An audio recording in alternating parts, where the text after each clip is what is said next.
But at least now it can't get much worse. But it did get worse. How's it going, guys? The story of the Legos. It only gets worse for bricks and minifigs, but also it's getting pretty bad for Reckless Ben, as we're going to find out today. Now, you'll see here almost $500,000. Yes, be sure to like this stream. Now, this is actually almost completely taken away. As Reckless Ben said, oh, I forgot to turn the chat on. Hold on a second. We'll get into some chat stuff in a second. Yesterday, Reckless Ben posted, they took down Bryan's GoFundMe. I could talk about it, but if I do, I would go to jail. Now, this is actually true. It was taken down, but it was brought back up after some changes. Here, I believe it was as of 13 hours ago, the GoFundMe is now back up. Maybe someday I'll be allowed to talk about what's on behind the scenes. It's crazy. Now, we have a very sad announcement, actually, because part 3 of the Lego documentary is available. But let's see what Ben... 3 is finally finished after crazy all-nighters and basically destroying my health. But I can't post it, go to jail. And not only that, I will also immediately lose my lawsuit of $300,000, and the GoFundMe we made for Bryan will go straight to this mystery company I am no longer allowed to talk about. Now, I'm not sure if that's actually accurate. However, it seemed that at the time that the GoFundMe was taken down, everyone was going to be refunded. Now, this once the GoFundMe was changed, it seems that everyone's donations are still valid. And also, I don't know exactly how much, but GoFundMe pays out as money comes in. So likelihood is that a lot of this money... Ben specifically said that this fundraiser is money he's not going to take. It's going directly to Bryan Mansell, his family, and also their legal expenses, which they are going to need. Because we found out that boys didn't do nothing and they want to make things whole. They're actually going against Bryan. They sent court papers to my email, which I guess a judge approved for them that this was a valid form of service. And so now that I'm officially... Now, this is a little bit confusing to people because a big part of the documentary had difficulty serving individuals in the lawsuit, and that's a bit confusing. It seemed either Ben was ignorant of the law, which seems he may be very accurate since he doesn't seem to be using any lawyers for a lot of the things that he's doing. But more so, the difference here is that he was trying to serve people on a personal level, whereas Bricks and Minifigs have served him by his LLC, which is also called Reckless Ben. And the decided to, maybe in part because Ben has been making a big deal about fleeing to Mexico, so that it was impossible for him to be sued, and they're like, you can't catch me, sort of thing. I'm not sure. You'd have to ask an actual legal expert about that. And so now I cannot even mention this company or I will be in jail and everything. Normally I would I'm going to do what's morally right. But in this situation, if I do that, then all my friends get... Stream quality is bad. I think it has... On my side, it seems like the camera glitches that was happening. We'll talk about that, I guess, after this video. Maybe it'll clear up. I'm not sure.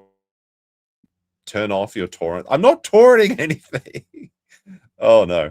That's the wrong button to press. Screwed with this lawsuit, and we lose all the GoFundMe money we raised, like, immediately. So... Laggy as fuck. I allowed to even mention this mystery company. My personal opinion is that because this order was put on me because this company was telling the court... Audio is glitching. Are we just fucking cooked? I don't know what's happening. Or is it cooked on YouTube and Kick? This is really unfortunate because I have a lot I want to go through today. Maybe I'll have to cancel and restart. I don't know. I sound like a 2006 video? What? The internet connection, I checked it was fine before. 80p quality? Oh my goodness. YouTube and Kick barely okay. Fucking disaster. You at least for another 10 if everything clears up. Maybe it's not issues on my end, but I'm pretty sure it's through StreamYard. Sound live to me. Video is lagging. It's so over on both platforms. Yeah, both. Okay. So it's either a StreamYard issue or a me issue. Let's try and get to the end of this video. That I was making bombs on murdering the manager and employees, which obviously I didn't do, and you can see that in the only problem is I was not given a chance to share my side. The court just heard their perspective, not mine. My side, to talk about them, and looks to be it. So. All right. I think what we'll do is I'll try resetting the router to see if the issue means the stream will disconnect and it should be back maybe like 20, 30 seconds. If not, then maybe we'll just have to cancel the stream and restart and do it some other time. Have some bees anyway. Thank you. Well, before I do that, I will get to the chats. SP Spellers, new webcam. Webcam? Oh my goodness. Too much covering the Ricada. New webcam fund day. Before the stream, I actually did a lot of stream prep, okay?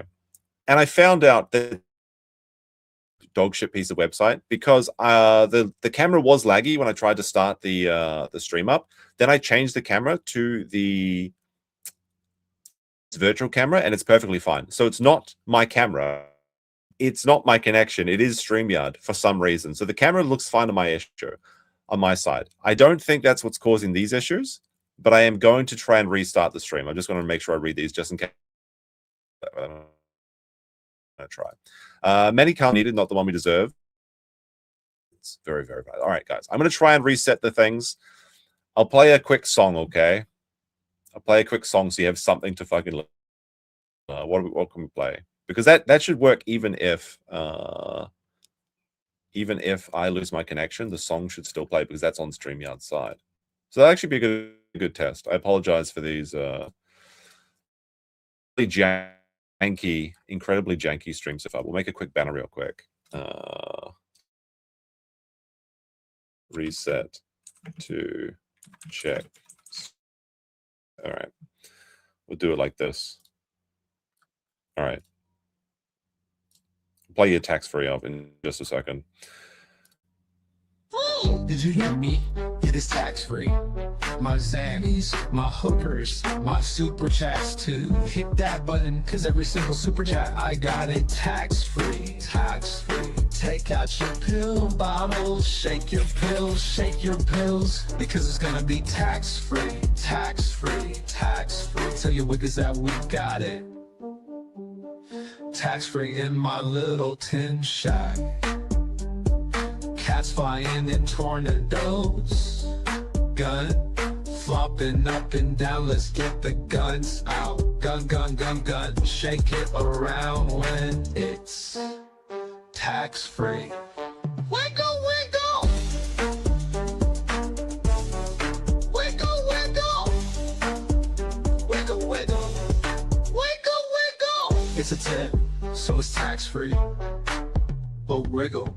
You best not fold the bullshit because these super chats, they all tax-free. Wiggle, wiggle, wiggle, wiggle, wiggle, wiggle.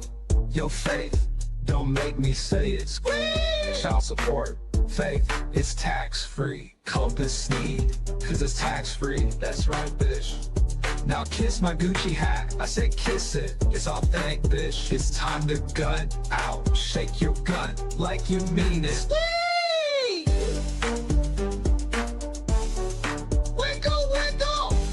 Welcome to the kill stream. This song. Wiggle, wiggle.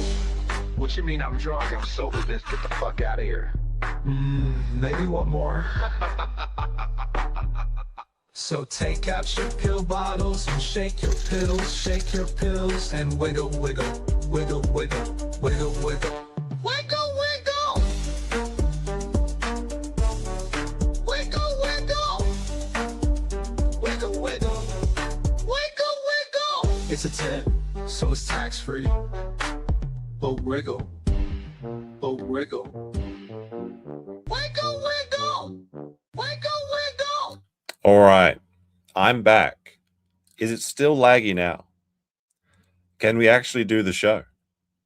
The song seemed to be working fine, as I thought it would. But how is the audio? It's better now.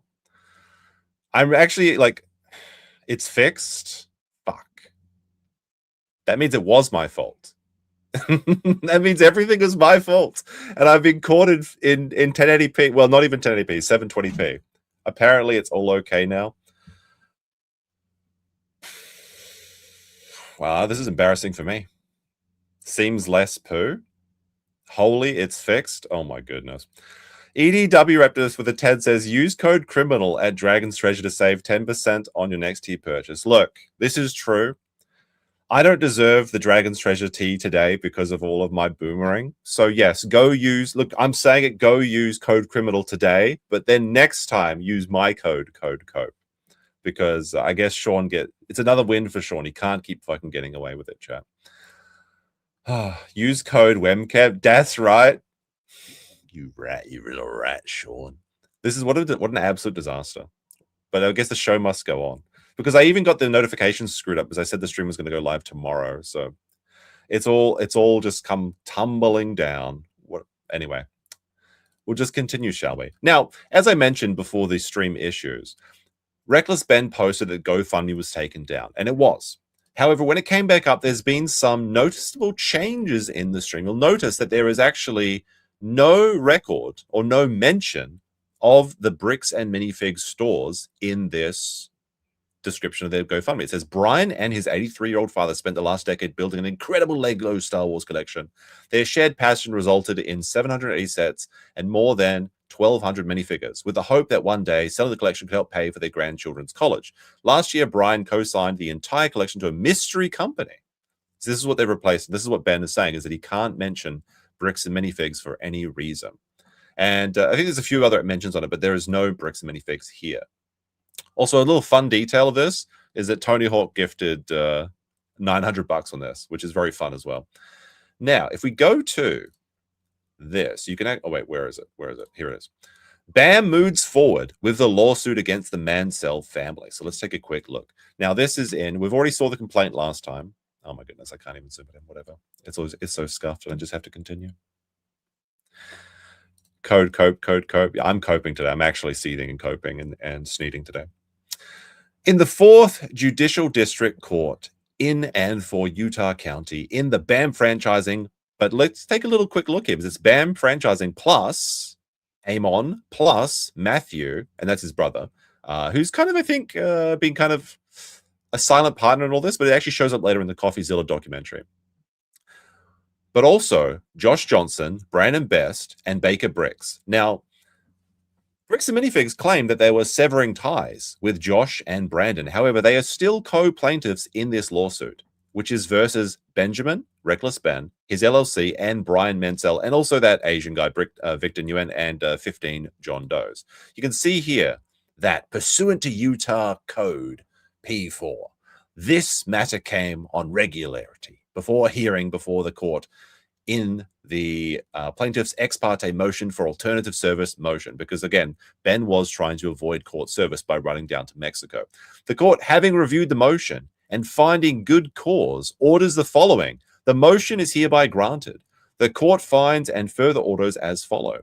Plaintiff's service efforts regarding co-defendants to date respecting the initial pleading and the temporary restraining order via posting, email, registered mail, etc., as further details herein, have been and are sufficient to constitute valid service, and plaintiff's future service to necessary extent of pleadings and orders herein may be made on the Schneider defendants and Mansell by posting U.S. mail, FedEx, and or by email to their last known email address and or registered agents. And then it also mentions Victor Nguyen, who I think is the Asian guy, as I mentioned. SP Spellers gifted a gift, even though I don't deserve it for my lousy stream quality today. Manican also said Ben became... Oh, wait, I already read that one. All right, never mind. Never mind. Where was I? It is reasonable and appropriate to accept all as valid and to herein... or hereafter permit the described alternative forms of service unless he provides another email address. In writing, plaintiffs may serve defendant Schneider at email address, unless Schneider provides another email address, etc. And there you go. Now, this is why Ben had to remove all of the details in the GoFundMe. Now, it's unclear at this time whether or not GoFundMe themselves took it down or Ben himself took it down to make the necessary changes. According to Ben's video, I think the best interpretation of the events is that GoFundMe made an action first and then he was forced to afterwards. If he took it down himself to make the necessary changes and then re-upload it, and that comes out, that's going to be very embarrassing for Ben. I really hope that is not the case, as it seems like the lawsuit is inevitable at this point. I don't need that one anymore. All right.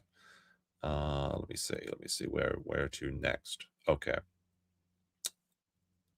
Now, some more details have come out about this guy here, Amon McNeef, the brothers. Apparently, they're a bunch of slimy Lego thieves. We know that already. But someone's found out that Amon and his brother executed a hostile takeover on their family business, had their father removed, all while funneling the money into their Lego empire. Then they sued him for $2 million dues. Amon McNeef is not a good person, and we know this of his latest action, and they're just par for the course. You can see here, case summary, demand $2 million against their very own father. You can see the plaintiff is both Amon and Matthew, with the defendant being Daniel and I guess Lindsay Thompson. I don't know who all these people are, but I assume it's their previous people. We got Trucker Rob with a 10 saying, well, howdy. Well, how's it going? Now, another detail that's come up, because there's a lot of details, is breaking of this, is that a BAMP supplier has cut ties. Now, this is Minifigs.me. They're not affiliate. I mean, they were affiliated with Bricks and Minifigs, but they are not their company. This basically is like a custom Lego company that makes like a bunch of like, you know, like if you want to make your friend or your wife or your, you know, your friends and everything, or just TV characters that you like, you can make them into a minifigure and add it to your own Lego collection and play your little Lego games with them. It's all, it's all fine like that. It says, hello. Nick and Caroline here, owners of Minifigs.me. As many of our customers may be aware, serious allegations have recently been made against the franchise in the US called Minifigs, or Bricks and Minifigs, by YouTuber Reckless Ben. We have been suppliers for this company for many years, and they grew from a single store to many. But we can no longer continue to do this in good conscience. We have been waiting for some of the facts to come, become more clear, or for some of the other information to come to light before making this decision. But we're at the point where we have to stand on our principles.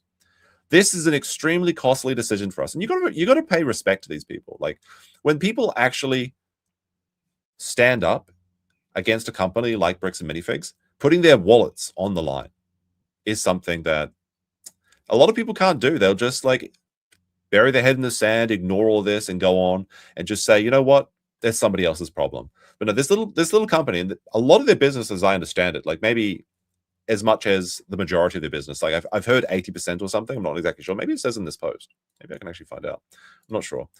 Was going through Minifigs. So they're taking a massive hit on this one. This is extremely costly decision for us. Bricks and Minifigs franchise has been our biggest reliable combined customer every year, providing us a substantial income. In addition, we know that there are a lot of ordinary Bricks and Minifigs store owners that have nothing to do with these allegations. We hope that together they can persuade the franchise as a whole to improve and heal. In the meantime, we would love to hear your favorite local independent stores. And then they go on to say, like, the team at Nick and Caroline. So that's very cool for them. I hope they do very well. I think they will. There's such groundswell of attention to this case that I think anyone that actually decides to take a risk like this will actually be benefited in the long term. At least I hope so. We'll have to wait and see. I've also seen a lot of like, I guess they're called First Amendment auditors going around and like trolling the Bricks and Minifigure stores, which is very funny. Now the website there. I'm so frazzled from the stream issues. Bam Sucks is the YouTube channel that was dropping all of the unredacted body cam. As of a couple days ago, they've released it. They've released about 7 more videos. Some of them are not so interesting. You've got like Amon McNeef talking about how Bricks and Minifigs was founded, those sort of things. But there's one that's interesting we might take a look at, and that's the American Fork Police discuss possible charges against Reckless Ben and see just how deep the corruption goes, as many people are also criticizing the American Fork Police in this case. And I got a fun one next as well, is the American Fork City Council.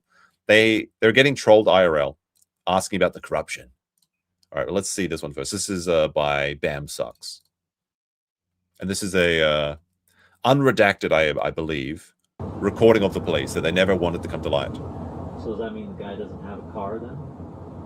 Yeah, well, he says he had his car, but it's at Ben's house because he was hanging out with Ben and Tyler, and they... I think they're referring to the Mormon missionary, not missionary, but just Mormon church member who went to confront Josh about his lies and how that conflicts with the Mormon faith. Ben asked him to go to this guy to mediate and ask about the minifigs that the previous owner of Bricks and Legos stole from them.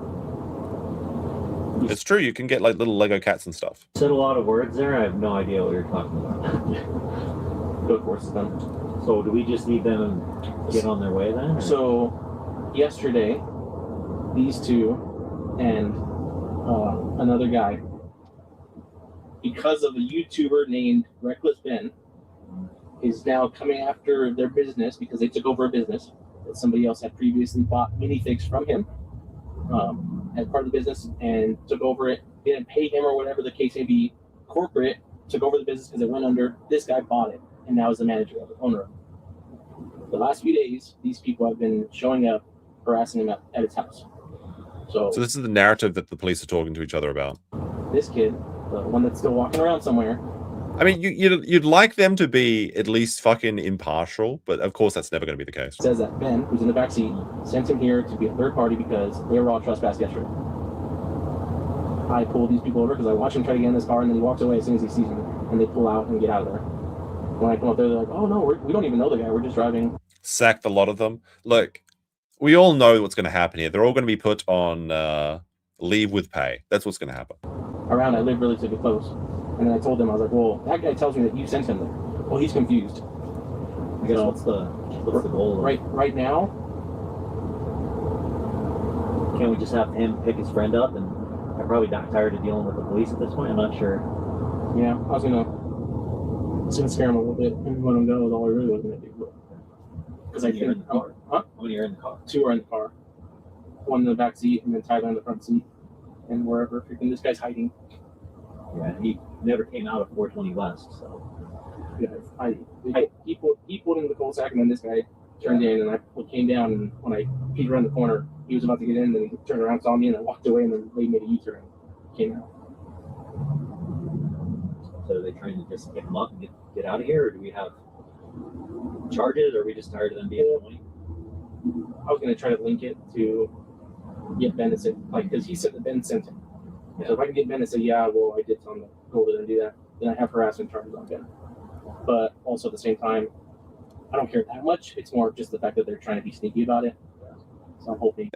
They're the ones that are trying to be sneaky? Come on now. Come on now. It's kind of like, they're all young. They're all 18, 19, 20 years old. Like, they're not super old guys. Like this one's 19, and then Tyler, the driver, was 23. The main reason was I smelled alcohol on the other guy's breath, so I was hoping he just got caught. So yeah, but it looks like he has it. But you guys, they're good with these guys. But like, they're just making things up. Why wasn't anyone arrested for alcohol on their breath if they're under? I guess Americans, it's like they can't drink until they're 21 or some shit, which doesn't make any sense at all. Or like he's driving or something while intoxicated. No, none of these things came forward. If it would have, they would have gone front and center with this when they made their announcements, because they're trying to use everything they can get to discredit Ben.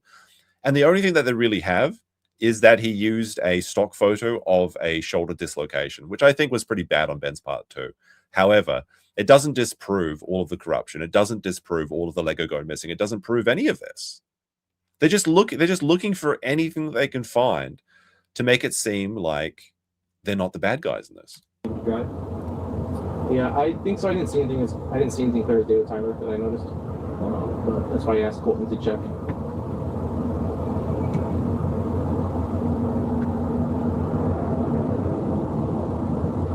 I asked him to check. Maybe he's seeing something that I don't see.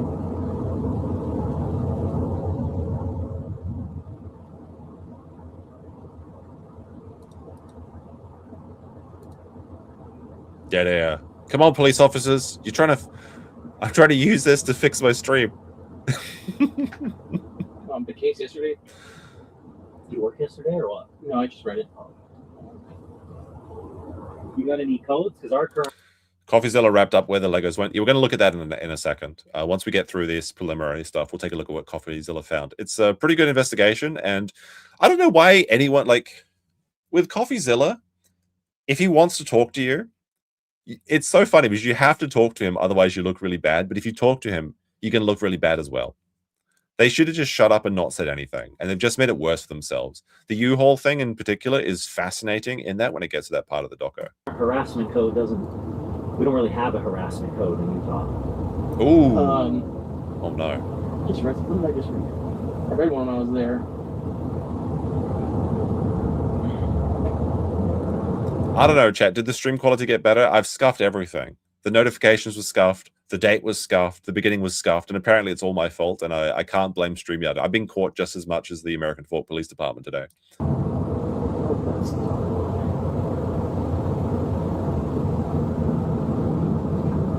People say it looks okay now.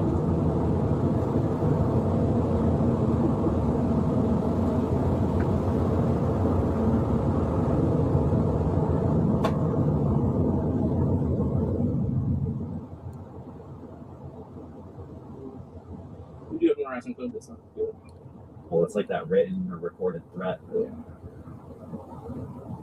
But like the societal definition of harassment is not the Utah code definition, which Oh no. would help us out if we had this. Well, They're just seething. They're seething that they can't just arrest these people because of their own, what they consider to be the law. Ridiculous. By the way, I missed this over on Kick, but Impulse says, I'll catch the stream later watching the casino. Yeah, I know, it's like not an ideal time, but I can't stream any other time today, and probably not tomorrow either. So it is what it is.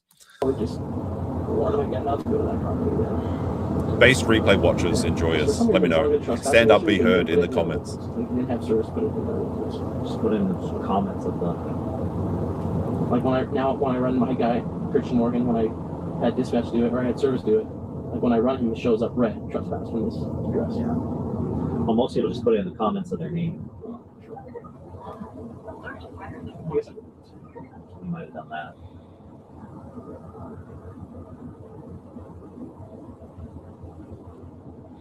Amon's comments are so bad. The way that, like, I don't know if Coffeezilla planned it like this, but the way that he got all the information, then confronted everyone again the second time, you can hear that Amon is out of breath. He's coping, and he's trying to find any and all excuse to prove that he's not the bad guy in this. But they caught him, they just caught him. It's just time to give up. It's time to drop the lawsuit. It's time to hand over the Legos. It's time to just try and salvage something from the ashes of this company. This was a $400 million company that they have potentially completely destroyed, because essentially Bricks and Minifigures, obviously as a franchise, they get like a franchisee fee as well as royalties from the store. I think it's something in the range of 6%. But a lot of these Bricks and Minifigure stores do very poorly. And the corporate company has been making most of its money from new franchises opening. And nobody's going to open a new franchise in this climate. It's basically over. I mean, people love Legos, so maybe they'll be able to claw something back from this. But I think it's time for a rebrand and a close down. You got to get Amon out as CEO. He's just like too diabolically evil looking. And also he's just stealing from old people. I mean, at this point, he's attempted to steal $600,000 from an old people, with the GoFundMe going down, and also combined with the Lego sale, Lego theft. You see anything or no? I don't think his radio works. Anything weird? Got anything weird? Something? Keep up the gun right now from our end talking. That is kind of like a little something. Yeah. I saw it in the other one, so I'm not surprised that they're doing it as a group. Yeah. They're all underage. Just try to get right into space. Right? Did they say that they'd just get into his face? They're all underage. Just try to get right into space. I mean, it's just abuse of power. You'd expect better from police. I mean, maybe I don't. You would think that they should, but you can see them that they've been caught on camera talking, but they're just going to scare them for what? For what? They're going to try and intimidate them. They're trying to try and muscle them. They're trying to get in their face. Just like you guys are walking a thin line here, is what they were saying when they were pulled over for not having drugs. What thin line were they walking? They just don't like them. That's what it is. They're 19 and 23. He's poking his finger. Do what you do. Hey, look at me.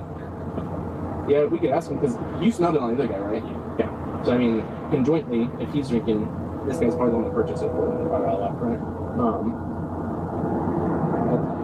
Right? If I just get in close to him, I mean, without getting in his car, but yeah. So, at the furry tail. What? No. I'll talk to the driver. I assume that's the place name, not like they're wearing furry tails. And see if I see something. I'm too broken by the internet to pay attention to do this.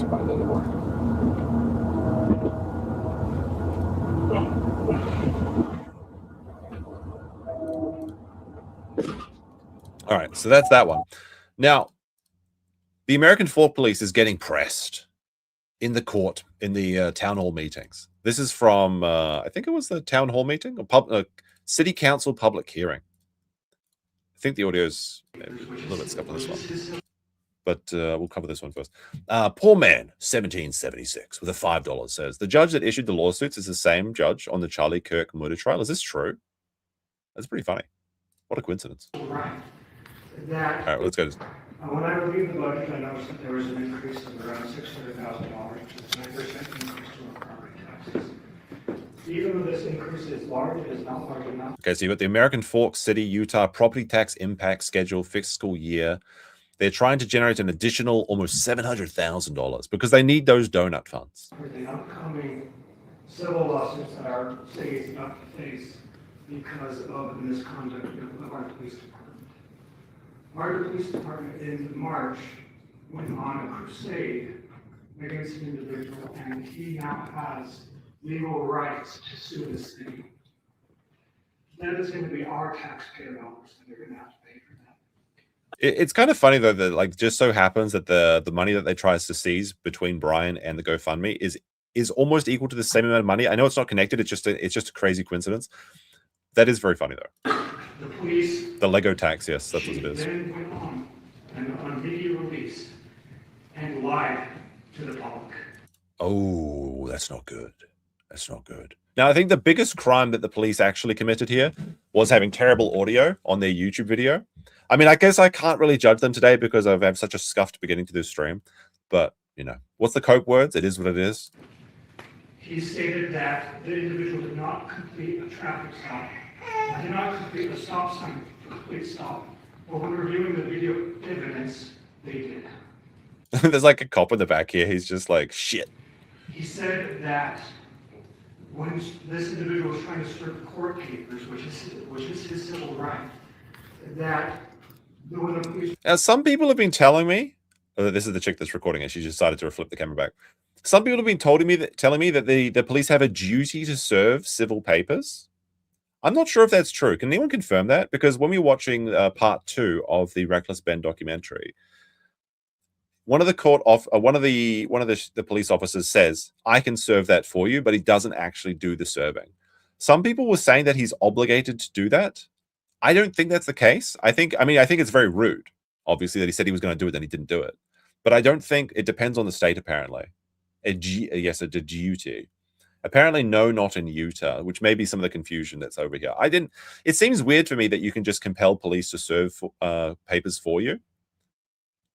Definitely not in my country. That wouldn't be the case. Casino is live, retard. I know. I'm getting felted. I'm going up against the big boys, but I don't have any other time to do it. So it's this or nothing. So, just watch what you want to watch or watch the replay or something.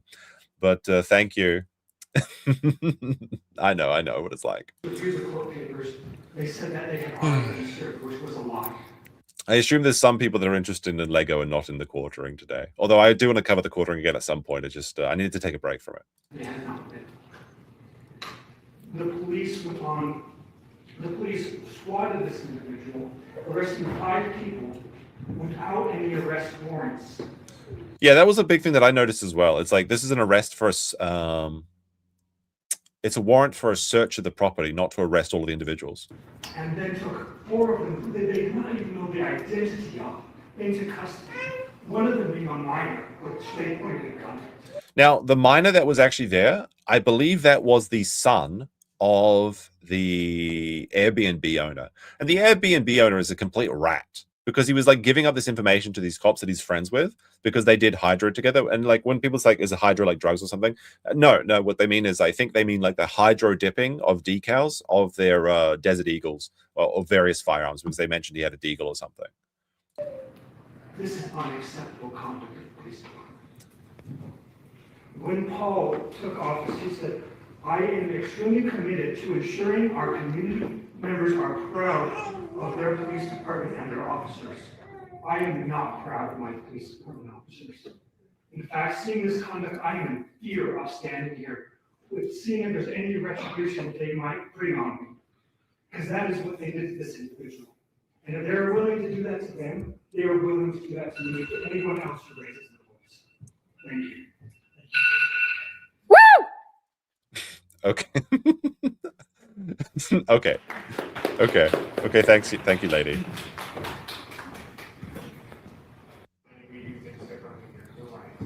saw the Cody Greenland case where institutional self-protection outweighed constitutional rights.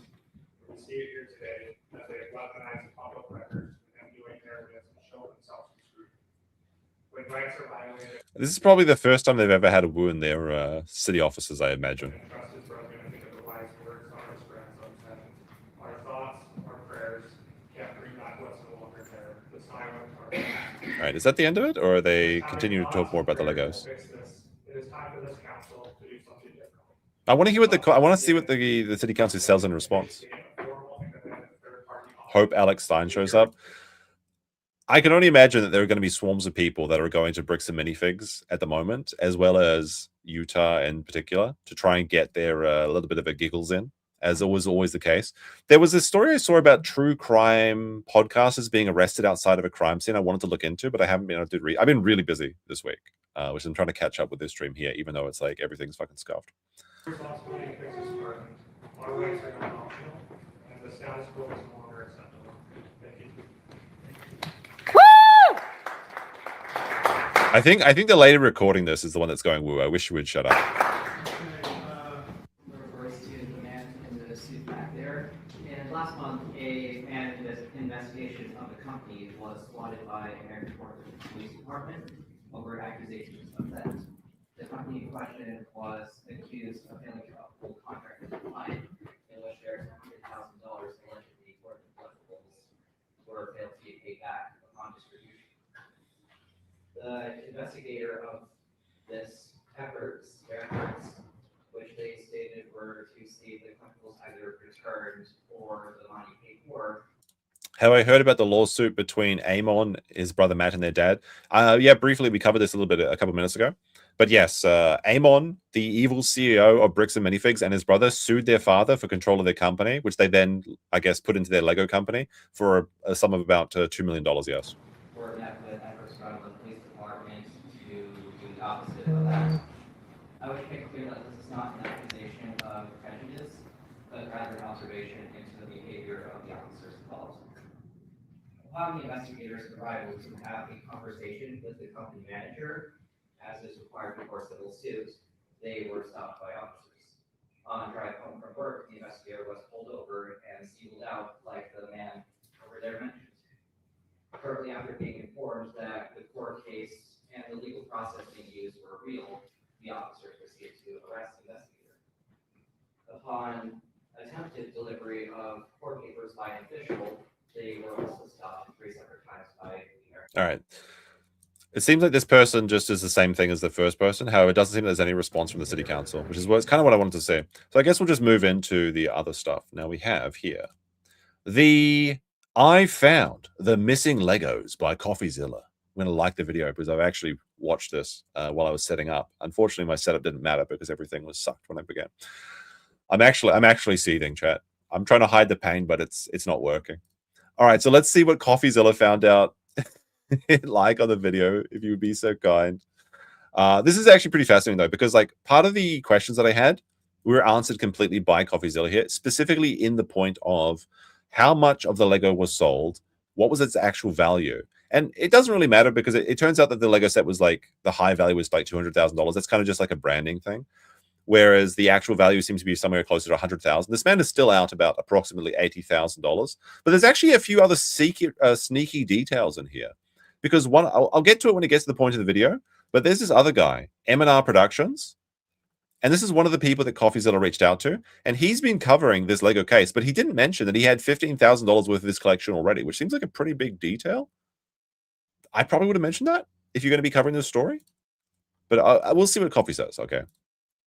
Watch this at 1.25 speed. A $200,000 Lego collection went missing, causing a lot of you to ask me to find it. And after seeing the cops point guns at YouTubers, people get arrested and sued for $1.3 million, I decided enough was enough. This looks like a case for the internet detective, this time in the $10 million Lego studio. So I talked to every suspect involved. So of course he's going to just recap the beginning of the story here, but it's worth watching it. There are some interesting details.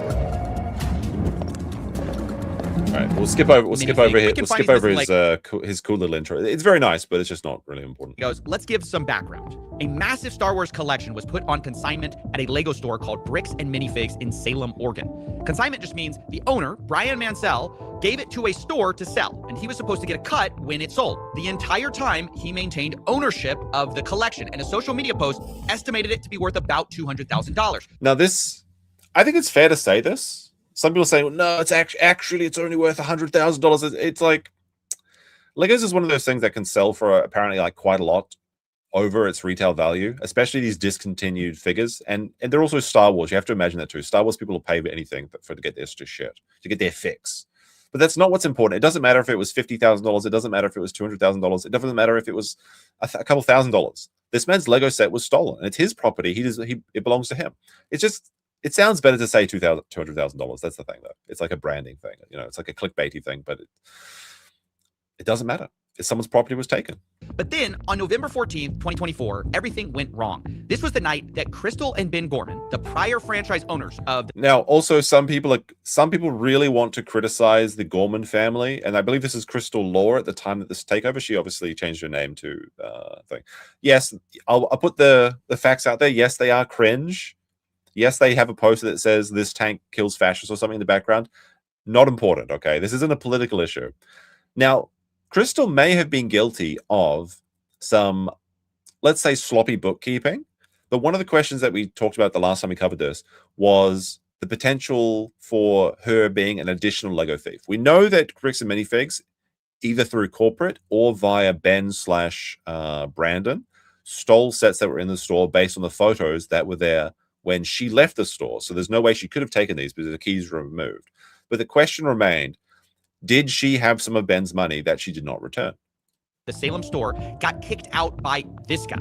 That is Brandon Best. He and his partner, Josh Johnson, ran a sister store in Eugene, Oregon. And Brandon drove up that night to kick the Gormans out. Brandon and Josh would be taking over the franchise in Salem. And this is the exact moment the Legos go Is he muted? I don't think so.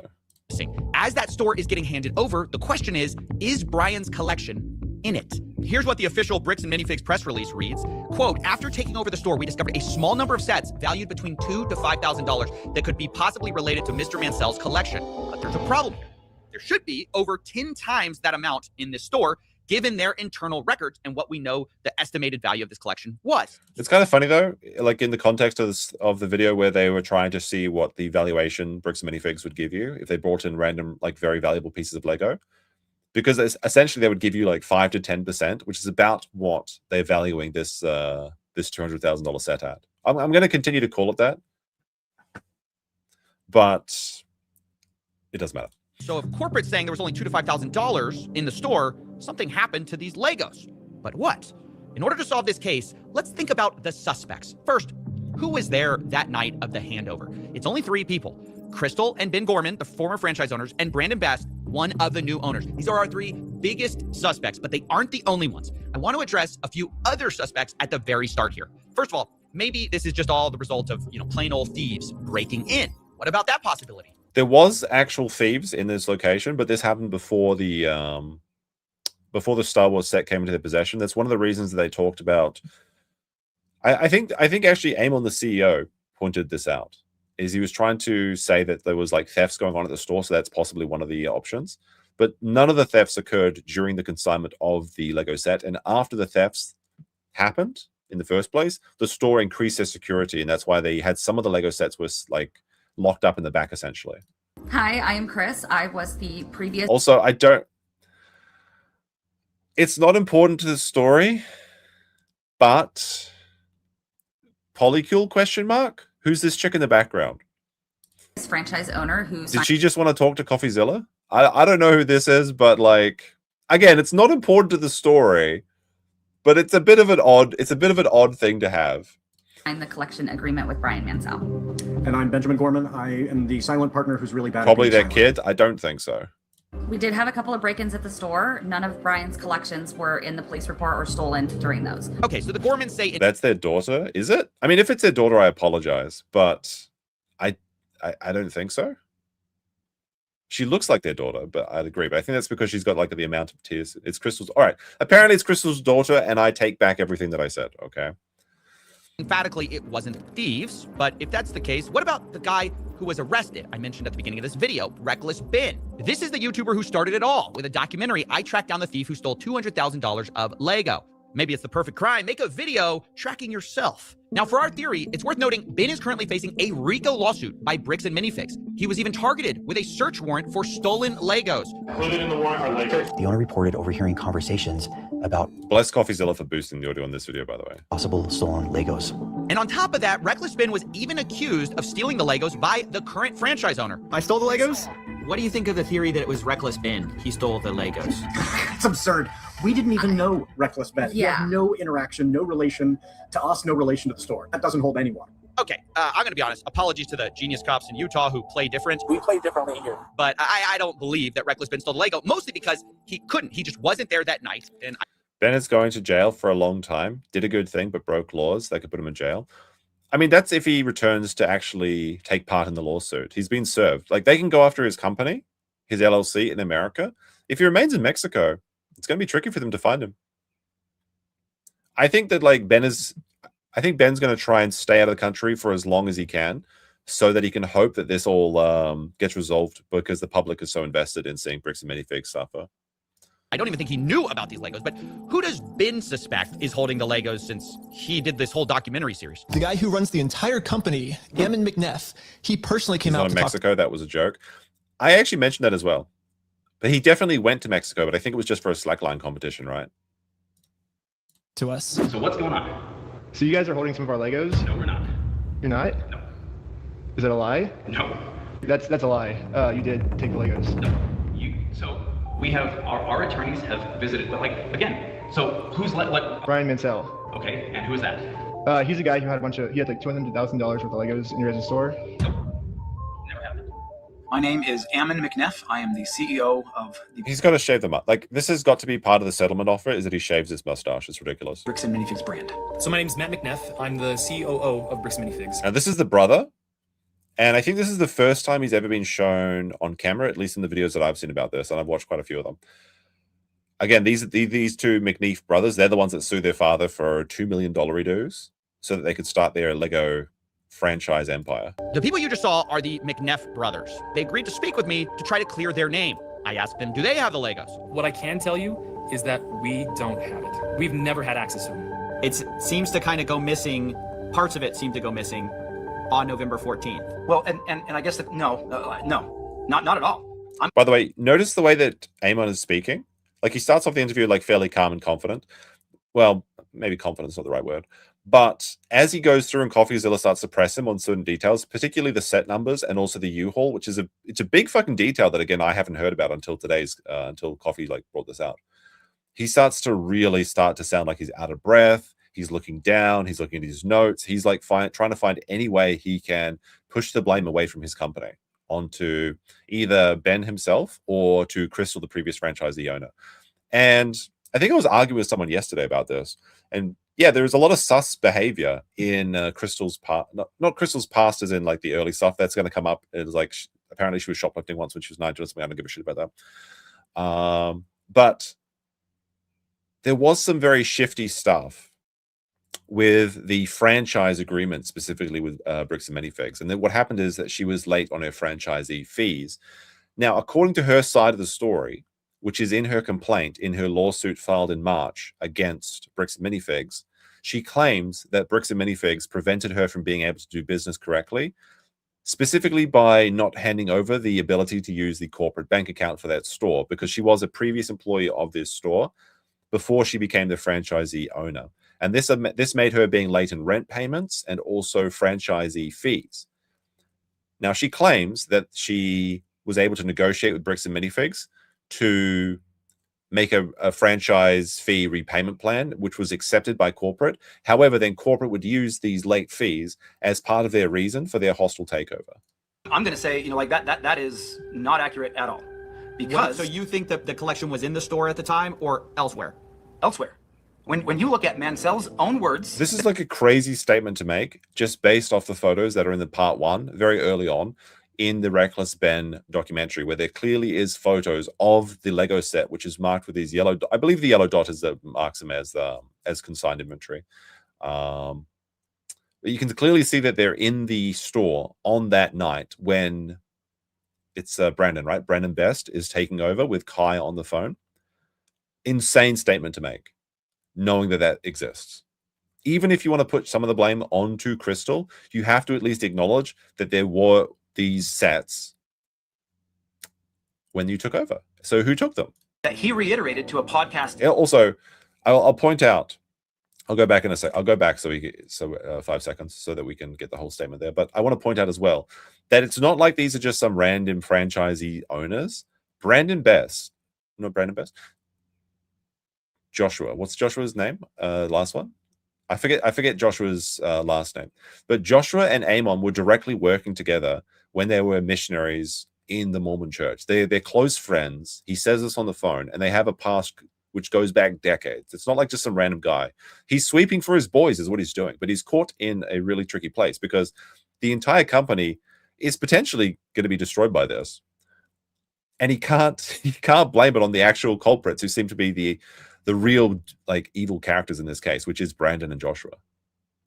Joshua Johnson, thank you. When you look at Mansell's own words that he reiterated to a podcast last year, he explicitly stated to another podcaster, the sets were moved off-site for security. The collection will not be stored on-site after hours for security reasons, and after Sunday, the sets will be available for purchase but stored elsewhere.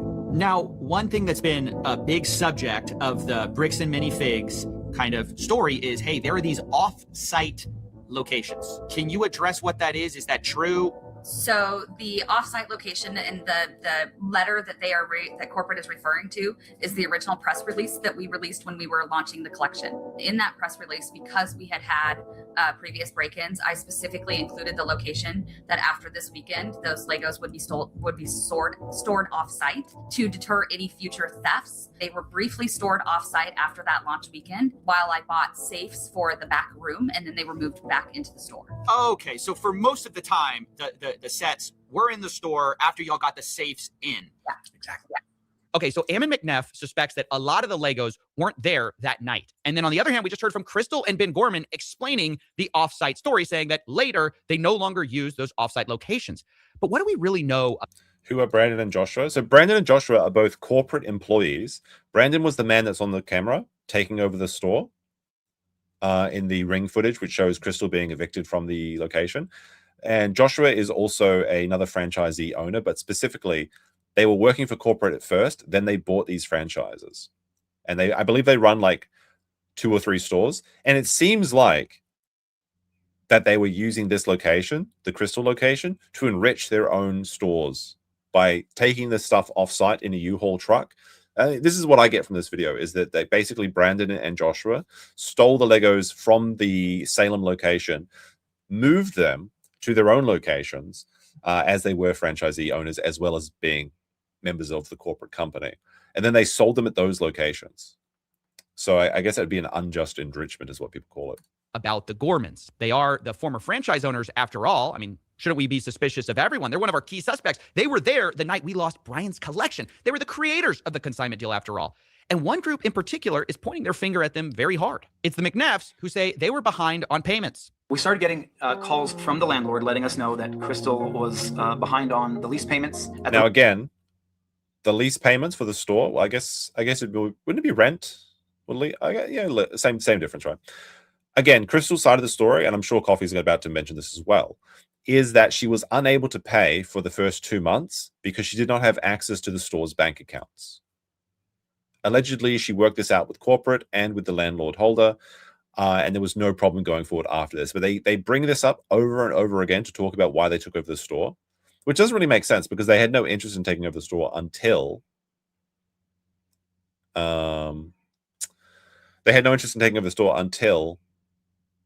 she called them up in, I think it was November, to say that she was going to be moving abroad potentially because of her husband. And her husband, I think, wanted to move to Spain because he thought that he was going to get like mega people coming after him because he makes like Antifa books or something. It's fine. It's cringe, but it has nothing to do. It's not important with this story. Location. We had also gotten a couple of notices from some of our vendor partners that bills had not been paid by the store, and so we felt pretty strongly that there was going to be a risk of her just, like attempting to file bankruptcy, doing some of these other types of things, which we've had franchisees do in the past, and that's problematic. So that's why we sent them up there to take some video footage. So we needed to just be prepared if we need to do a hostile takeover, which like can happen in franchising, where a franchise owner just kind of tries to steal inventory and do some different things that way. Okay, so Bricks and Minifigs' story is that they were worried about the Gormans skipping town, so they sent Brandon Best as a secret shopper on October. Yeah, that's Brandon. By the way, Manny gifted 10 or 1,000 kick sayings. Pay this to your neighbor's Wi-Fi. I'm never going to recover from this. But he also gifted 10 subs. Thank you. I don't know how I missed that. It was all in the reset. Much appreciated, Manny. Big supporter of the show. This is weeks before. Even though I don't deserve it today, I appreciate everyone all the same.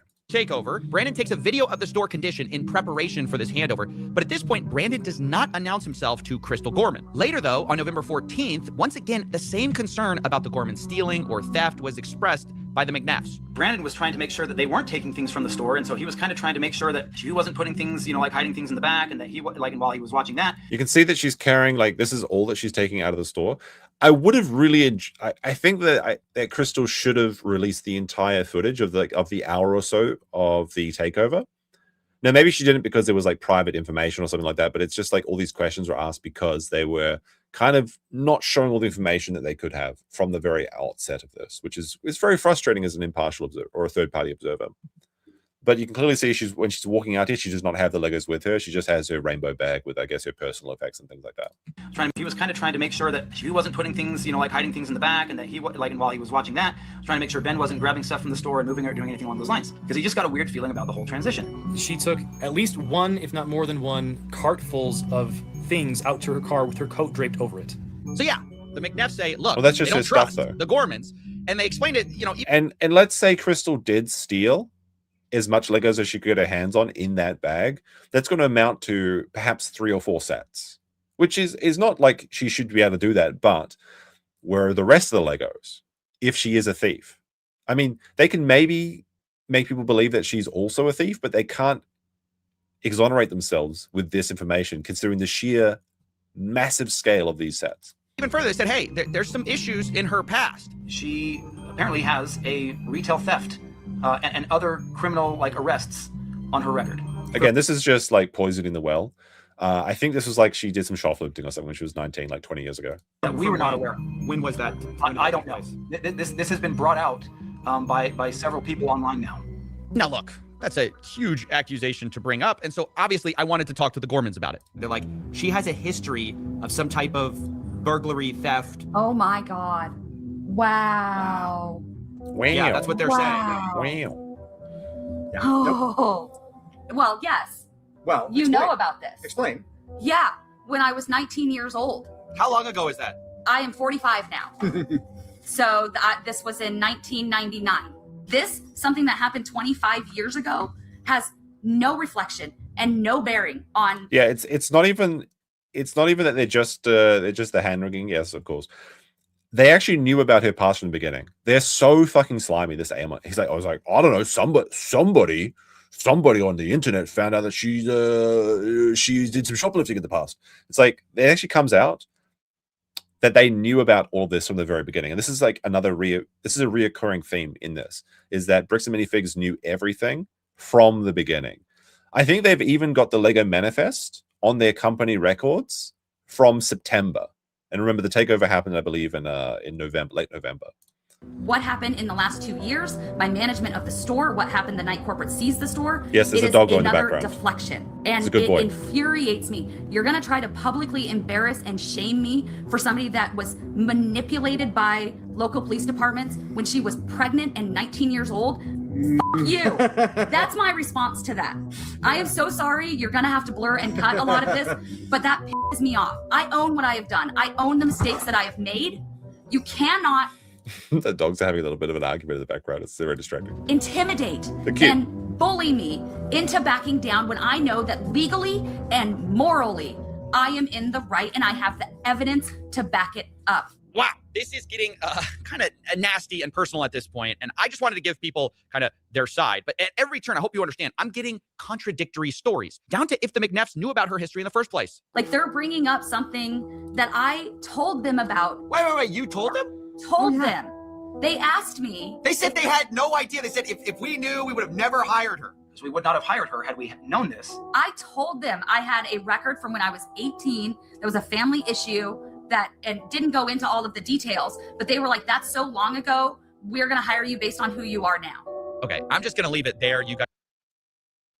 I wish there was an email exchange about this so that she could prove this, because every single time, and I guess it's a day ending of why that like Bricks and Minifigs is lying. Every time it comes up, it's so funny to just see how thoroughly this company is being torn apart. You guys can make up your own mind. My point is, one side says up, the other says down, and it gets to the point both sides start hinting that they have photographic proof from the night of November 14th. They've got the pictorial evidence. Proves the other side is lying. And so I'm like, look, at this point, let's stop talking. Show me the Legos. Where I was told we are 100% have possession of photos that prove that the Gormans are lying. And then you guys are telling me we 100% have possession of photos that prove this side's lying. Who's going to drop the photos first? I mean, I feel like someone just has to, somebody's right here. After a lot of convincing, both sides agreed to show me the photos, corporate and the Gormans. In fact, I scheduled the calls to do this an hour apart from each other. But let's remember their positions for a second. The Gormans say whatever was left unsold of Bryan's collection that was in that store spreadsheet was in Salem store the night of November 14th. Then you have corporate side. They say whatever was left that night was maybe $2,000 to $5,000 of Legos. The rest was either stolen by thieves, the Gormans, or held. But like, here's the thing. If there had, like, first of all, that's embarrassing to just pretend it's just like a couple $1,000s. But if it is a couple $1,000s, you're just admitting that you stole thousands of dollars from this man. Wouldn't you just see this as the L that it is, and just say, you know what, we're gonna replace the Legos from our other locations. We're gonna pay you out for your troubles, and then will be the end of it. And they could just go up to Ben or something. This is just corporate suicide. What are they doing? Off site. It was not in that store. And on both sides, there's a lot to lose here, right? You've got the Gormans, who basically have been insinuated to have been stealing. And for Josh and Brandon, too, the new franchise owners, there's a lot on the line. I reached out to Josh. People want to say thousands of dollars is kind of nothing, but just save it up. Like, the thing is that apparently most Americans don't even have $500 in their checking account for an emergency expense. I think this is at least what I think Caleb Hammonds is always saying, right? The majority of Americans don't even have $500. If there's a flat tire, emergency healthcare, something like that, they're just fucking screwed. They're living paycheck. They can't miss a single paycheck. Otherwise, they're completely fucking felted. And then people are like, oh, it's just a couple $1,000s. Not a big deal, right? Josh, and he told me, I think her pictures would only show a few sets and minifigs. Yeah, a lot of people replied, struggling. So if I can prove that the Lego sets were in the store, that will prove Brandon was lying. Josh replies, if it shows something different, then yes, I will eat my words. So the stakes have been established. And let's see the evidence, starting with Matt McNeff. First, he showed me the video, October 24, 2024, for a baseline of how the store looked. So this is the Salem Kaiser location, is that correct? Salem Kaiser location, yes. So is it fair to say I'm seeing quite a few? So Marhouse says, finally I can watch at a reasonable time. How's the weather out there today? Apparently it's pretty nice today, right? Legos here. I mean, I'm seeing a store of Legos. You'd agree? There's a good amount of Legos. You should get out and get some takoyaki and not stick around and watch live streams all day, though. On hand. This isn't what I would say is a well-stocked Bricks and Minifigs, but it's not terrible. It's I would say a little below average as far as overall stock. So now let's go to November 14th. Can you still see my screen? Yes, sir. Okay. This is so slimy what he does here. Is he's trying, because I mean, if you're just looking at a bunch of stores' shelves and you're like, oh, okay, I don't know anything about Lego shelves. Like, I guess I'll just take this guy at his word. When it comes out, it's so funny. So November 14th, when Brandon was in there helping. Wait, this is the day. This is like the big day. This is the day. Hold on, I gotta hurt myself emotionally for this. Okay. This is a big deal. This is D-Day. This is the big moment. This is Brandon takes over the store. We don't know where the Legos are after this moment. We don't know where the Legos are after this moment. And I want to point out again that we've had this for a while. We haven't this is the first time we've shown this publicly. We've been waiting for our attorneys to give us the approval to say, hey, this is okay now to share in this capacity. So if the attorneys actually approve this, it's time to get some fucking new attorneys. This is a disaster. Just don't I'm just gonna say, just don't talk to Coffeezilla. There's unless you're the victim, just don't talk to Coffeezilla ever. I've never seen. Has there been a single case? Has there been a single case where someone who's on the receiving end of a Coffeezilla video talked to him and Coffee was like, "Oh, I guess you proved me. Okay, never mind. I guess you did nothing wrong." It just never fucking works out. We'll go through these pictures. This is what Josh saw. Or not Josh, sorry, Brandon saw. He took pictures of everything in the store, all the inventory in the store. This is what the shelves look like compared to what you just saw. There's nothing there. It's skint. Okay, so I'm seeing a lot less. Just to state the obvious, go back a little bit. Yeah. I'm seeing way less. So yeah, the pictures I was being shown on November 14th, those shelves looked emptier than they did on the day of October 24th. But to be fair to the Gormans, they addressed the empty shelves themselves. This is actually really a funny reveal. As we get to the very end of this video in particular, right here, you'll see that empty space right here. So this is the retired and certified set section that we have to keep separate from the new in box current sets being sold by Lego. All those empty spaces up there were the sets that we had on display during the day from Bryan's collection that every night when the store closed, we pulled off and put back into the safe and then put back out in the morning. So when they say, see, there's empty space on the shelves, yeah, because we put them in safes at night to keep them safe. Because we have giant windows. Yeah, it's an explanation that kind of makes sense. They really just shouldn't have said anything. It's like the shelves are empty. Yeah, because the photos were taken after they locked the set away so it wouldn't be stolen. It's like going to a shop after closing hours and it's just like, see, there's nobody in the shop. It's failing. No, you fucking so retarded, these people. Given the history of burglary. Now, of course, this is something I had to ask the McNeffs about. Is this a case of, did y'all see Star Wars sets in the back? Did y'all not see the Star Wars sets in the back? Did he take, not in the back, but specifically in a safe? Like there were a bunch of Star Wars sets in a safe. Did Brandon see those? Has there been talk of those? Do you know what I'm talking about? Yeah. My understanding is that he took pictures of everything, and all those photos I showed you of the Star Wars were all the photos, or was literally all the Star Wars inventory in the store. Yeah, the McNeffs say all of the photos should be with Brandon of all the Star Wars items. And to be fair to them, they showed me a lot more pictures and even showed me a spreadsheet of all the Star Wars sets in the store the night Brandon took it over. By the way, I don't want to give advice to criminals and slimy evil corporations, but never give Coffeezilla a document either. The only thing that this Lego company had going for, I don't think there's anybody on the side of bricks and minifigs, but perhaps there's a couple people out there. There's a couple contrarians in every story, and there's a couple people that'll just take the bricks and minifigs side because they don't like the appearance of the Gorman family. You can't claim that she's stealing all of these Lego sets when you start giving Coffeezilla these documents, because then he's just going to look at them and say, well, no, they're right here. What are you fucking talking about? Apparently, wait, was this one? Hold on. They're probably fudging the books too, and they aren't worth 400 million. There's some stuff coming out about that as well.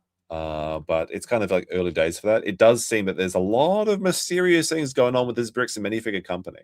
In fact, one of the most salacious arguments or stories that I've heard is that they are specifically propping up new franchise stores for a few days and then making it incredibly hard to do business with their franchisee owners so that they can repossess the store and sell it again as a franchise, which, if provable in court, that's a big fucking matzo ball they're leaving out there. And it valued to about $5,000 to $10,000 or so. But then I had to ask.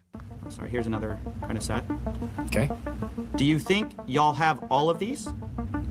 Very likely. Okay. Well, if they still have the Legos, they could just return them to Bryan then. Again, I'd be surprised if we didn't. But then I couldn't help myself. I started to bring up some of Crystal's photos to...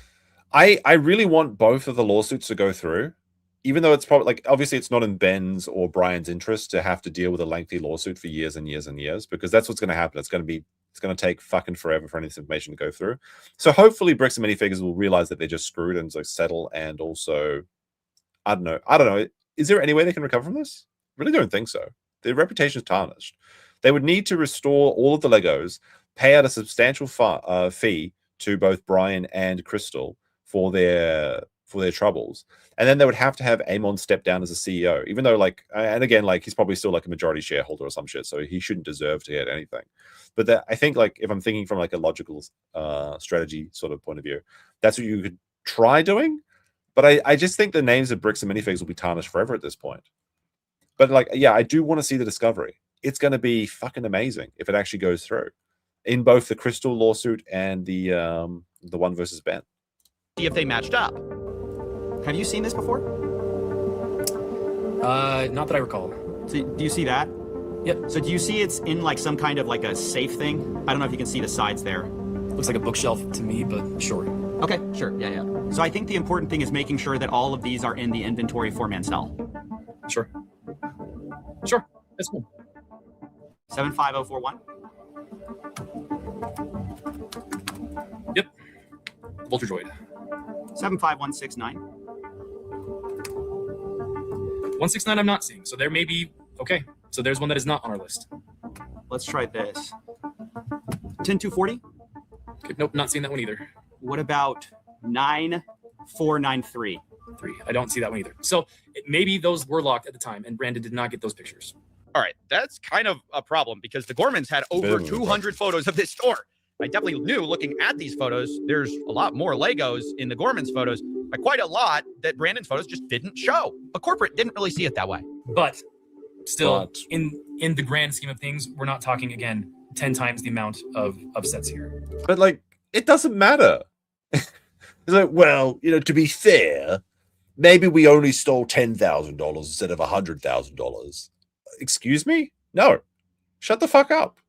I don't know. I haven't shown all the photos yet. I don't know exactly how much. If there's a calculable figure that we can look at and say, great, this is what was there, I promise you it's not $100,000 worth of Lego. And so where's the rest of it? You got me. I don't know. Maybe I'm a little too in my head about this U-Haul story. You don't think it could have been some U-Haul thing? There's no way. Oh, yeah. Have we? By the way, that's gonna really come back to bite them in the ass. And this is the first, I think this is the first mention of a U-Haul that I've heard in any of their stories covering this. Have we talked about the U-Haul yet? We got to talk about the U-Haul for a second. This is another one of those things that was like really disputed between the two parties. Was this U-Haul that supposedly was driven up to the store the night of the takeover? So when Brandon came to the store that night, he was driving a U-Haul truck. Now, in typical fashion, this was immediately disputed. Brandon showed up to the Salem store in a rental car. When he came to get the keys from Crystal, he was there in a rental car, not in a U-Haul. It wasn't until after he told me he was taking the keys and locking me out that I really kind of haven't heard anything. Yeah, like this is the first time I've heard it. Even in the Reckless Ben documentaries, I don't think there was anything about this. This is a massive, important detail. I'm not sure how. I guess one of the advantages of being someone like Coffeezilla is you do get people to open up and talk to you. Because even though the the Gormans have been very forthcoming with a lot of interviews with a lot of Lego centric creators, I don't think anyone has brought this up in any of their coverage. Paid attention. And it may be the most important thing in the entire story. He had a large, not the small, the large U-Haul truck. So yeah, I just kept hearing about this U-Haul truck. Now, why is it significant, U-Haul or not? Well, one, a U-Haul truck can fit a lot of Legos, but the big reason it mattered to me was because I was actually called by an ex-employee of the Bricks and Minifigs store in Eugene, Oregon. Now, I hope this guy has taken efforts. I mean, obviously his voice is like garbled up and everything. I hope this guy from this Eugene location has taken efforts to protect himself, because it seems like Bricks and Minifigs might be coming after him in a big way after this one. Remember, that's the one that Brandon and Josh owned, and he told me something very interesting. I'm a former employee, started in 2024, and I was working under the old manager Bryan, and he sold the store to Brandon Best and Josh. What store was? Okay, so that's the first thing that we need to remember. So the Eugene location is owned by Brandon Best and, well, let me look, and Joshua, right? Manager Bryan, and he sold the store to Brandon Best and Josh. There you go. Incorporators, Brandon Best, Joshua Johnson, Eugene Baker Bricks, Inc. What store was this? Bricks and Minifigs, where? Okay, now what did you see that made you want to talk to me? By the way, there's a good Simpsons reference that I can include here, but I'm not going to because I've been a bad boy today with the stream quality. I saw Reckless Ben's YouTube video about the Salem store closing down because when I was talking to my co-workers about the situation about Salem, and when we were told through other employees that it was just a bad area to work in, it was like haunted, if you will, is what was going around. The Lego ghosts. But after seeing the video of Reckless Ben, he exposed them, and it makes a lot more sense with what we dealt with. Do they still own the store? That's a great question. My understanding is that while the Bricks and Minifigs corporate has said they've disavowed Brandon and Joshua, saying that they've like mutually parted ways, aka fired, they're still franchisees owners. And I believe what's happening is that Joshua Johnson and Brandon Best have decided to close their previous LLC, which owns these Lego companies. Owns the Legos franchise stores, and they've started a new one. So basically, they took down the old sign, put up a new sign the very next day, and said, "We're open for business. We're good boys. We didn't do nothing." It's what you expect from these sort of things. They did nothing. They're still in connection with Amon. They're still in connection with Bricks and Minifigs. They're just doing everything to pretend that they don't own these locations when they do. So yes, the answer is this question. Stole Lego sets and bolted out of the country. Who says that? Brandon Best told us when he was dropping off all the Lego sets to us that night. What a thing to fucking say! Oh, this Crystal chick, she stole a bunch of Legos and fled the country. Anyway, would you guys go back to the back of my U-Haul and start unloading all the Legos that I have from a mysterious source? There's a bunch of used Lego sets. That set were like saran wrap. They had Star Wars City. They just a lot of stuff. It was like a medium-sized U-Haul truck. Wait, they brought a U-Haul truck. Yeah, from Salem to Eugene. And to Eugene, and it had a bunch of Star Wars sets on it? Yeah, Star Wars sets, like everything. A bunch of used stuff too. Wait, and was this when they took over the store from Crystal? I believe so, yes. Yes, because he said that Crystal stole Legos and left the country. While he has a U-Haul of Legos? Yeah. Interesting. You got him, boys. And he's like, we're just going to hold on to this stuff until corporate tells us where we have to distribute it.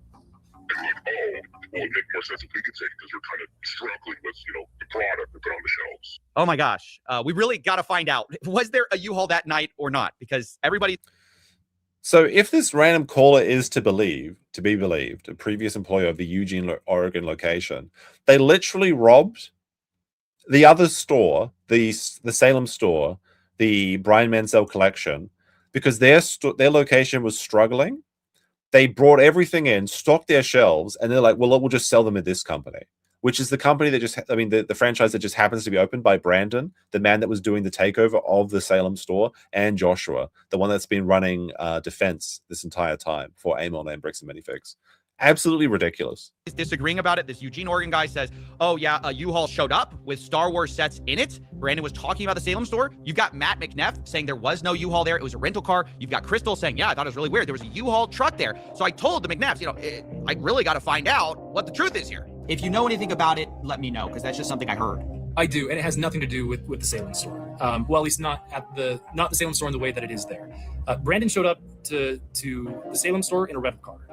When he came to get the keys from Crystal, he was there in a rental car, not in a U-Haul. So when there was the handoff, there wasn't a U-Haul, it was a rental. The U-Haul could have been there that night or a subsequent night. It doesn't have to happen all the same night. Well, that's true, but there's a fun little detail that's going to come up very shortly. Rental car. Correct. He was there in a rental car. Got it. Yeah.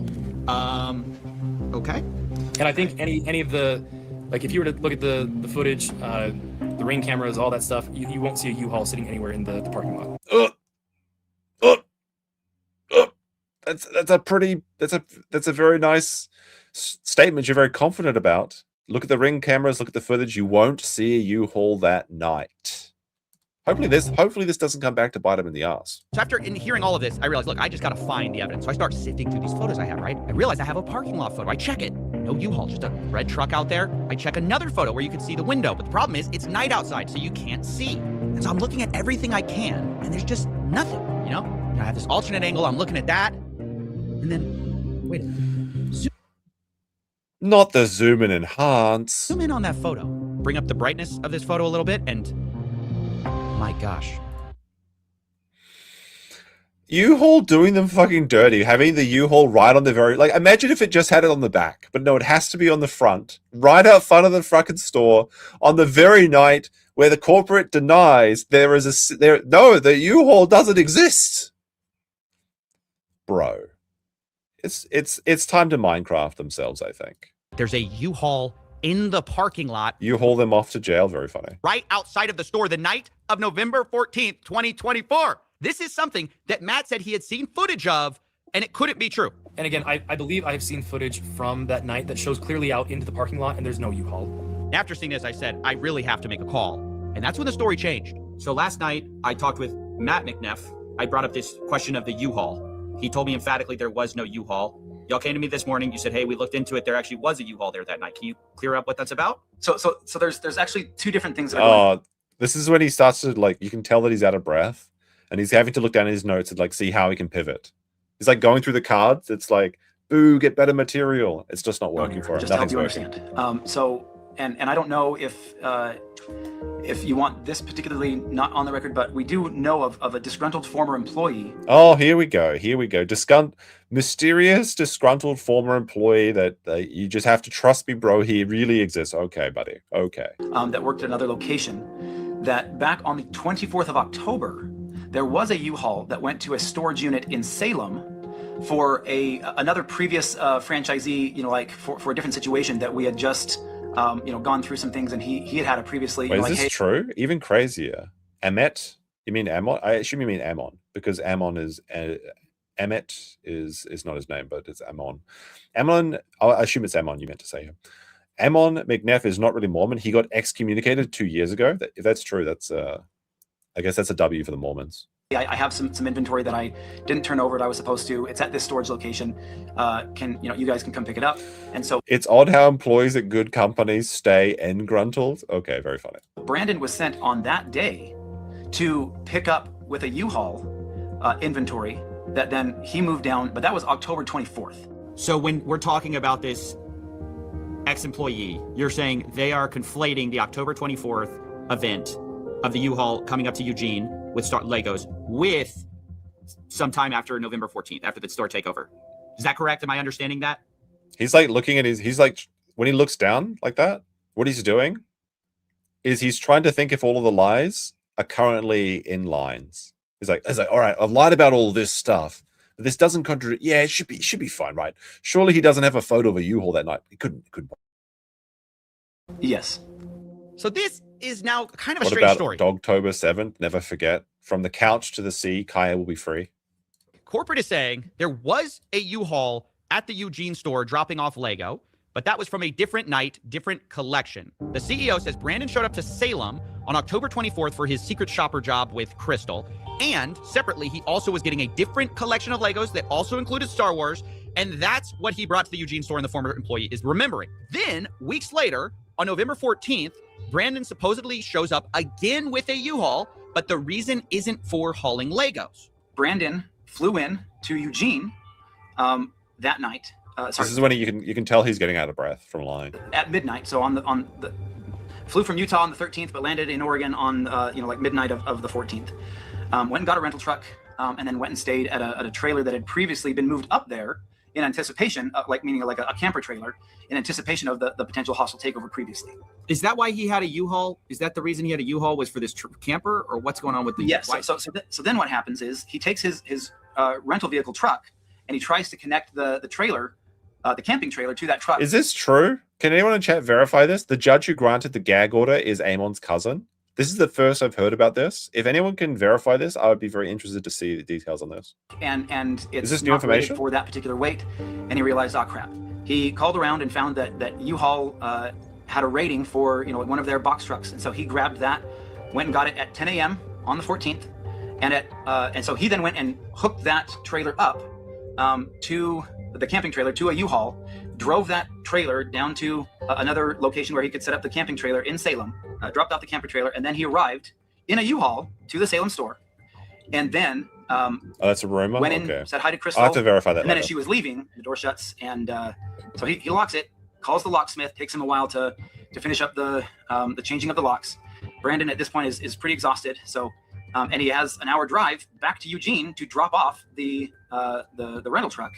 So he drops it off at midnight or 1 o'clock, something like that. Grabs the rental truck and then heads back up to the camper trailer in Salem. And then gets in at around 2 or 3 in the morning. Spends a couple of gets that's a little bit of sleep before he has to head back to the store at 9 a.m. before the other employees get there. The timeline that is trying to be portrayed just makes absolutely zero sense. Okay. I think what makes no fucking sense is how Amon got to be the CEO of this company in the first place. I asked, obviously, for documentation of all of this from Brandon. And here's what I got. First, the U-Haul contract on November 14th. This checks out what we already know. Then... Now, wait a minute, Coffee, no. I got sent a photo. The last one Brandon took in the Salem store, dated 9:44 p.m., where you can see what looks like the inside of a bird cage that the Gormans had. And lastly, I was sent a photo Brandon took of the mileage in the U-Haul as he dropped it back off at the rental place on November 15th, 12:41 a.m. Now, the time gap there is about 3 hours between the last photo in Salem to dropping the U-Haul off, which is a bit of a problem for our timeline. Yeah, it took like 4 hours. I mean, I worked till like 11 o'clock, and I'm like, I get up early for my other job. You moved 4 hours of Legos out of this truck. Yeah. All right, so as weird as this U-Haul thing is, the timeline just doesn't fit, to be honest. If it took 4 hours to unload, you can't also drive to another city, load and unload and drop off the U-Haul in that time. But still, even if this is true, it's pretty weird. And it's one of the most bizarre stories I've ever heard, to have a U-Haul thing back to back. One of the times you're picking up Legos, the other time you're not, you're taking a camper. Nevertheless, without more proof, we kind of have to move on to another theory of how to find these missing Lego. This time, let's take the photographs that we have. I wish that these photographs had also been released, like, in the documentary drops with all the other, like, there's all these, like, repositories where it has all of the court filings and all of the information previously. I don't understand why, like, Crystal and Ben didn't just drop all of these photos on the first day. Because, like, even though Coffeezilla is doing a fantastic job with this investigation, it probably could have been done faster if you just had let the internet autists take them apart themselves. But I tried as hard as I could to find, like, a set of these, and I just could not. Just the ones that are inside the videos and that were posted on the Reddit, but that's, like, not the exclusive or the exhaustive list of everything. And reconstruct what was in the night on November 14th. Remember, that's the moment we lost the Lego. And this time, we're going to combine it with two more things. First, from corporate, I got the point of sale records from the Salem store from 2023. And again, these point of sale records probably couldn't have been acquired by anyone else other than Coffeezilla, because they know that they're kind of fucked if they don't respond to him. But they're damned if they do, damned if they don't. But I mean, like, if corporate was really being forthcoming, they would have made this available to the public weeks ago. 2024. And secondly, from Crystal Gorman, I got her internal records of Bryan's inventory of what was sold or not in order to pay him and keep track of prices. Now, before we piece things together, I need to address something. At the beginning of the story, you saw the social post saying this collection was worth $200,000. That's what everyone knows this story as, the $200,000 Lego collection. But sadly, that post was entirely wrong. In Crystal Gorman's inventory, which has a high and low estimate value of these various Lego items, the real estimated value is about $107,000. Okay, so this is, like, something that we kind of talked about in the previous streams as well, is, like, the actual value of the Lego set. And we were looking through the manifest that was available in the court filings in Bricks and Minifigs versus Ben. And there was the high and low estimate. I think it's fair to say it could be valued at $200,000. I mean, obviously with the crazy prices and surges in Lego prices, it just seems like this is the average price. They're taking the low price, the high price, and finding the average, and it's about $100,000. Again, it doesn't really matter. It's still like thousands and thousands of dollars that this company is stealing from this guy. They give high estimates. The actual factual number is approximately $107,000, which is fine. Again, it doesn't really matter. The $200,000 missing Lego is just kind of like for sensationalism, gilding the lily a bit. Nothing wrong with it. But that's right there in the middle. And for simplicity, I'll just be using averages and estimates here. But understand that, these numbers are not firm, given that they're unsold Legos. It's just rough possibilities. But the point is, it's worth nowhere near $200,000. And Reckless Ben, the one who made the original video covering this, said that surprised him.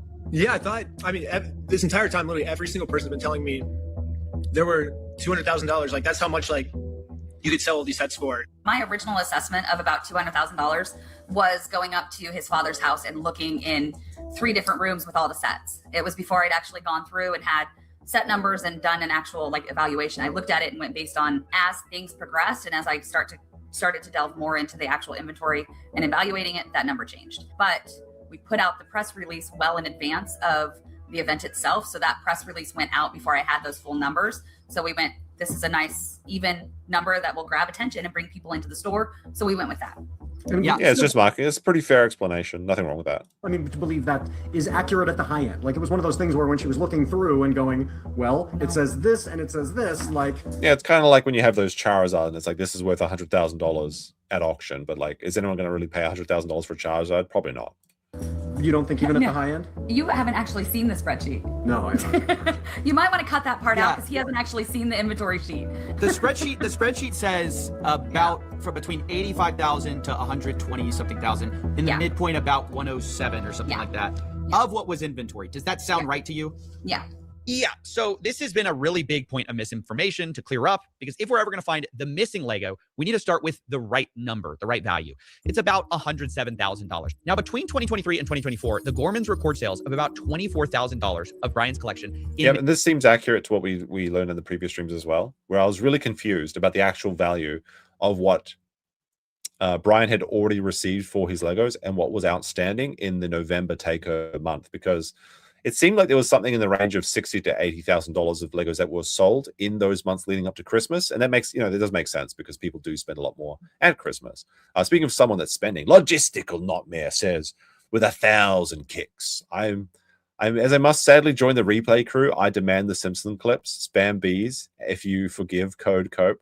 The Simpson clip I was going to play was the one where Lenny and Carl are like explorers in America, and they find Eugene, Oregon, and they say that like, this place is so beautiful, we'll give it a name that matches its beauty, Eugene, Oregon, since this is happening in Eugene. It's not that relevant, but that's the clip I was thinking of playing. But there you go, the Simpson counters at 1. Their inventory tracking list. And of those sales, Bryan was entitled to about 65 to 70% of it. He was paid $17,000, which roughly tracks with that. Which means on November 14th, the big night, the remaining amount of Bryan's collection that should have been in there is about $82,000. Now, it doesn't take a genius to realize this is a very different number than corporate provided, who found only $2,000 to $5,000 of it. Again, if they had found $2,000 to $5,000, why didn't they give that to Bryan? Like, obviously, they're lying about the rest of this $100,000 set or whatever. Like, I'll probably just call it like 200,000 set because that's what everyone remembers it as. But like, why did this not get returned to Bryan? If you knew this. Linked to Bryan. And later they said they only found 13 to 15,000 in total Lego Star Wars. So you're talking maybe $11,000 to $15,000 total Star Wars, and that's all Star Wars inventory in the whole store. So that's corporate side of the story, but I didn't want to take their word for it. So I went through Crystal's photos myself, which she shared with me, and hired people to go. Reckless Ben has a good track record. I think Ben, Ben probably should have avoided doing those crimes, but let's be honest, if he didn't do that, it wouldn't have been such an entertaining story, and may not have got the amount of critical mass that it needed to become like a national news or even a global news story. Through and hand tag the Star Wars Legos that were in these. But like, Ben is definitely the only like super honest person here. I think Crystal is guilty of bad bookkeeping in some of this part as it's going to come up, but it seems like she hasn't stolen any of the Legos thus far. Photos. We looked through over 200 plus photos, multiple videos, and matched what we saw with Bryan's collection. In the end, I ended up with about $21,000 of Legos matching Bryan's collection that can be proven to be in the store on the night of November 14th. Now, to state the obvious, that's about 3 to 5 times what corporate estimated, at least on their press release. Now, yes, there are inherent errors in these estimates. Maybe we picked up some Lego that matched Bryan's collection, but wasn't Bryan's. But even though this is a bigger number than corporate said, I have to admit, even with pretty generous assumptions being made, there's still a huge gap of about $61,000 here that I just couldn't find. But then I learned Bryan had made a special side deal with M&R Productions, who had recently... Now, I'll just briefly break here because someone is a bit upset about him. You've got this guy, the Punter King, over on Twitter. He says, absolutely huge headline hidden in the Coffeezilla story that most people missed. One of the most sought after opinions in all of this, someone who made 2 videos about the scandal, someone that made a big post today already, bought a huge part of the Mansell collection. It turns out that this guy, M&R Productions, who I've seen, like when I was doing my Lego research in the previous streams, I remember seeing one of his videos. As far as I can tell, he hasn't said to anybody that he has approximately $15,000 worth of this Lego set. Now, that was a private sale, so it doesn't really factor into the corruption of bricks and minifigures. However, it seems like a big conflict of interest that you'd want to reveal to the world. especially since a lot of people are allegedly asking this guy for his take because he has about 700,000 subscribers. A pretty large Lego channel, as I understand it. Purchased some Legos from him, and this is where it starts to get messy. So these are the pictures that M&R Productions sent me, looking at the Lego that Bryan sold him. This was stuff reportedly in storage, and it's interesting because of an early inventory list, which had a column called location that Crystal used, and it listed a lot of the Star Wars. And this is what I was saying about Crystal being like a sloppy record keeper. So it seems like some of the sets that were sold were just still listed on this spreadsheet. Items as being located, which does put into question the entirety of the sales, but we know at the very least they did, like, at the very least, best case scenario, Bricks and Minifigures, and specifically Brandon Best and Joshua Johnson, stole $20,000, approximately a quarter of the entire set, from the Mansell family. Now, I assume that the rest of the set is in the stores as well, or I guess they use them in their own stores to enrich themselves. But Crystal did have a couple sloppy records, it seems. In what they called storage. Now, previously, I was told that all of the stuff in storage was put back in the store, but there's a bunch that's on this list that I can't find in the store that seem to appear in these pictures. Now, I've been assured, by the way, that most of these Legos were not part of the inventory spreadsheet. They were never given to Bricks and Minifigs. This is a separate part of the collection, but I did a check, and 100% of the items that match the Bryan collection inventory just so happen to be listed with a location of storage. So this starts to make things incredibly fuzzy, and I'm inclined to believe that a lot of these are part of that same inventory list. Now, if we take that value of best thing that Crystal did was take those two. Yeah, like she may have had some sloppy records, which I guess can happen in business, right? You know, nobody's perfect. But I think she definitely redeemed her mistakes by taking all of these photos when she was trying to be pushed out that very night. If she hadn't done that, it's very likely that this case never would have got brought to light, and Bricks and Minifigures may have just got away with all of this. Side deal, that's about $10,000 to $20,000 that's not actually missing. Now, it was at this point I started looking more at the point of sales records. I realized maybe we could find some of this missing Lego there too. So this is from the Salem internal store records. Like, I guess this is what is entered when someone does a sale, and it's everything from September 2023 to November 2024 of Star Wars anything. And by the way, before we continue, yes, this was all a lot of work. If you want to, please support us on Patreon. That's how this show gets made. But anyways, according to those records, about $51,000 in sales went through during this time period in a way that matched Bryan Mansell's collection. Now, that really worried me because Crystal's inventory list showed only $24,000 in sales for Bryan. And this is what some people are saying, that like Crystal took the money or something. Although that doesn't really quite make sense because the money would have been in the corporate bank account. Unless she was doing business with her personal accounts, which I just don't see. That would be like a massively criminal thing to do. I assume that she's smart enough not to do that. So I'm going to give her the benefit of the doubt at this time. But all of these records should be in the point of sale records, as well as even just the corporate account, or I shouldn't say corporate account because that makes it sound like the franchise account. I mean like the franchisee store. And Bryan was only which was seized from her when the store was taken over, and she no longer had access to it. That's why she was printing out the receipts, but she was desperately trying to ascertain just how much of the collection had been sold. Paid for that amount. But suddenly I remembered back to a time when I spoke to Crystal and I asked how much was sold prior to the takeover. Which is something similar from what you told me, Crystal. Yeah. You told me, hey, it was about 50-something thousand. Yeah. But Bryan was only paid 17,000. Okay. And it should have been about double that. And I'm just trying to make sense of that, given that everyone's accusing each other of theft right now. You understand? I mean, without seeing any of those records, without seeing those individual tickets, I can't answer that any better. Okay, this is kind of a problem. The math ain't math in here. 65 to 70% of 50,000 is almost double what we believe. Stabby McStab says, "Are you sure she went several months without paying rent and franchise fees, didn't she?" I'll answer this. It almost seems like a joke question because I think I've talked about this a few times. But I'll give you the benefit of the doubt. Maybe you weren't here at the beginning of the stream, or maybe it was when I was having scuffed issues, which is perfectly reliable. Yeah. So the several months she went without paying rent and franchise fees is from the beginning, the first 2 months of them controlling the company, and this is purely because she didn't have access to the bank accounts at that time. This error was fixed, and then she renegotiated a repayment plan for those missing franchise fees, and corporate was okay with this. So at the time of the store takeover, there was no issue with this. This is literally just the first 2 months of acquisition because she didn't have access to the bank account to pay the rent and to also run the store, and that's where the franchise fees were coming from. It's basically just like FUD that that Bricks and Minifigures has put out. Is that like, oh, she was a resident and everything? No, they renegotiated and they had agreed to that deal. Bryan was paid. And digging into the details, it turns out a lot of these sales come from what Crystal's spreadsheet actually categorizes as layaways, meaning they were marked as having been sold, but layaways are when someone puts a down payment on an item and later pays it off. But the problem was there were a lot of these, worth about $20,000 in layaway, and that felt a little strange to me. Which is kind of correct. That's a lot of money to be just holding these sets for people that may never actually pay for it. And because of that, I asked Josh Johnson, the incoming owner, and he responded, quote, "They're worth 2 to 3 items on layaway when they took over."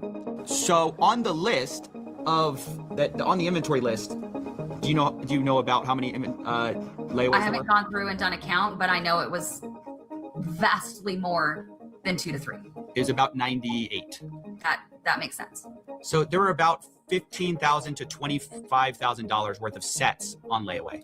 Okay. Debbie says, my point is, she knew how to make sales without the franchise point of sale system already. Are we sure she wasn't doing side deals with Brandon's collection? I mean, I guess it's not impossible. We know, I mean, because that's one of the things that I mentioned in the previous stream is that, like, potentially we have an everyone sucks situation here where everyone kind of fucked up or robbed this guy blind. We know that the Lego company has already stolen some of the sets, though. We don't know if Crystal has done any of them. Now, to your point about she knew how to make sales without franchise POS system already, not necessarily, because you could take in sales without being able to access the account. If the account is working for sales in the store, you can make revenue while you just can't send any money out. You can, it's like, you know, if you lose your credit card, essentially, no, right. You lose your debit card. If you lose your debit card, you can't take money out of your account, but people can still put money into your account. Is I think what would be happening in this situation with these first 2 months.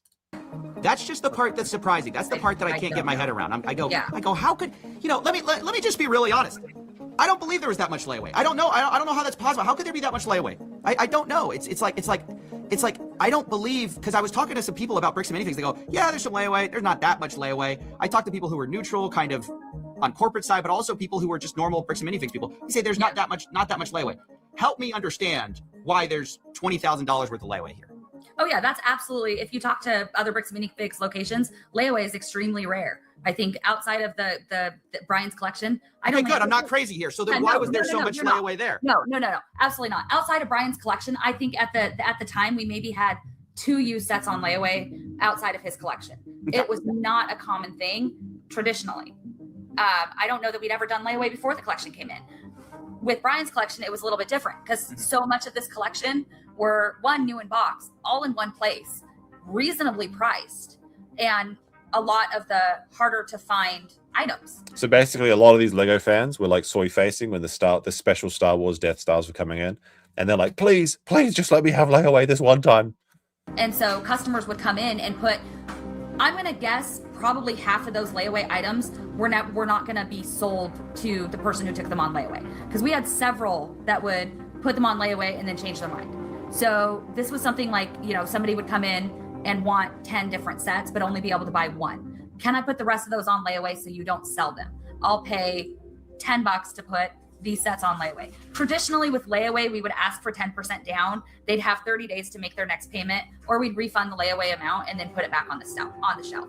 Because this collection was the collection it was, and I wanted to give these people the opportunity to, to get these sets, we were a lot more generous with how long and the amount of payments that people could make towards the layaway. So a lot of these, we had several of them. I think one of the Ewok villages, we put on layaway 4 different times, and then it came off of layaway and back on layaway and then off and then sold.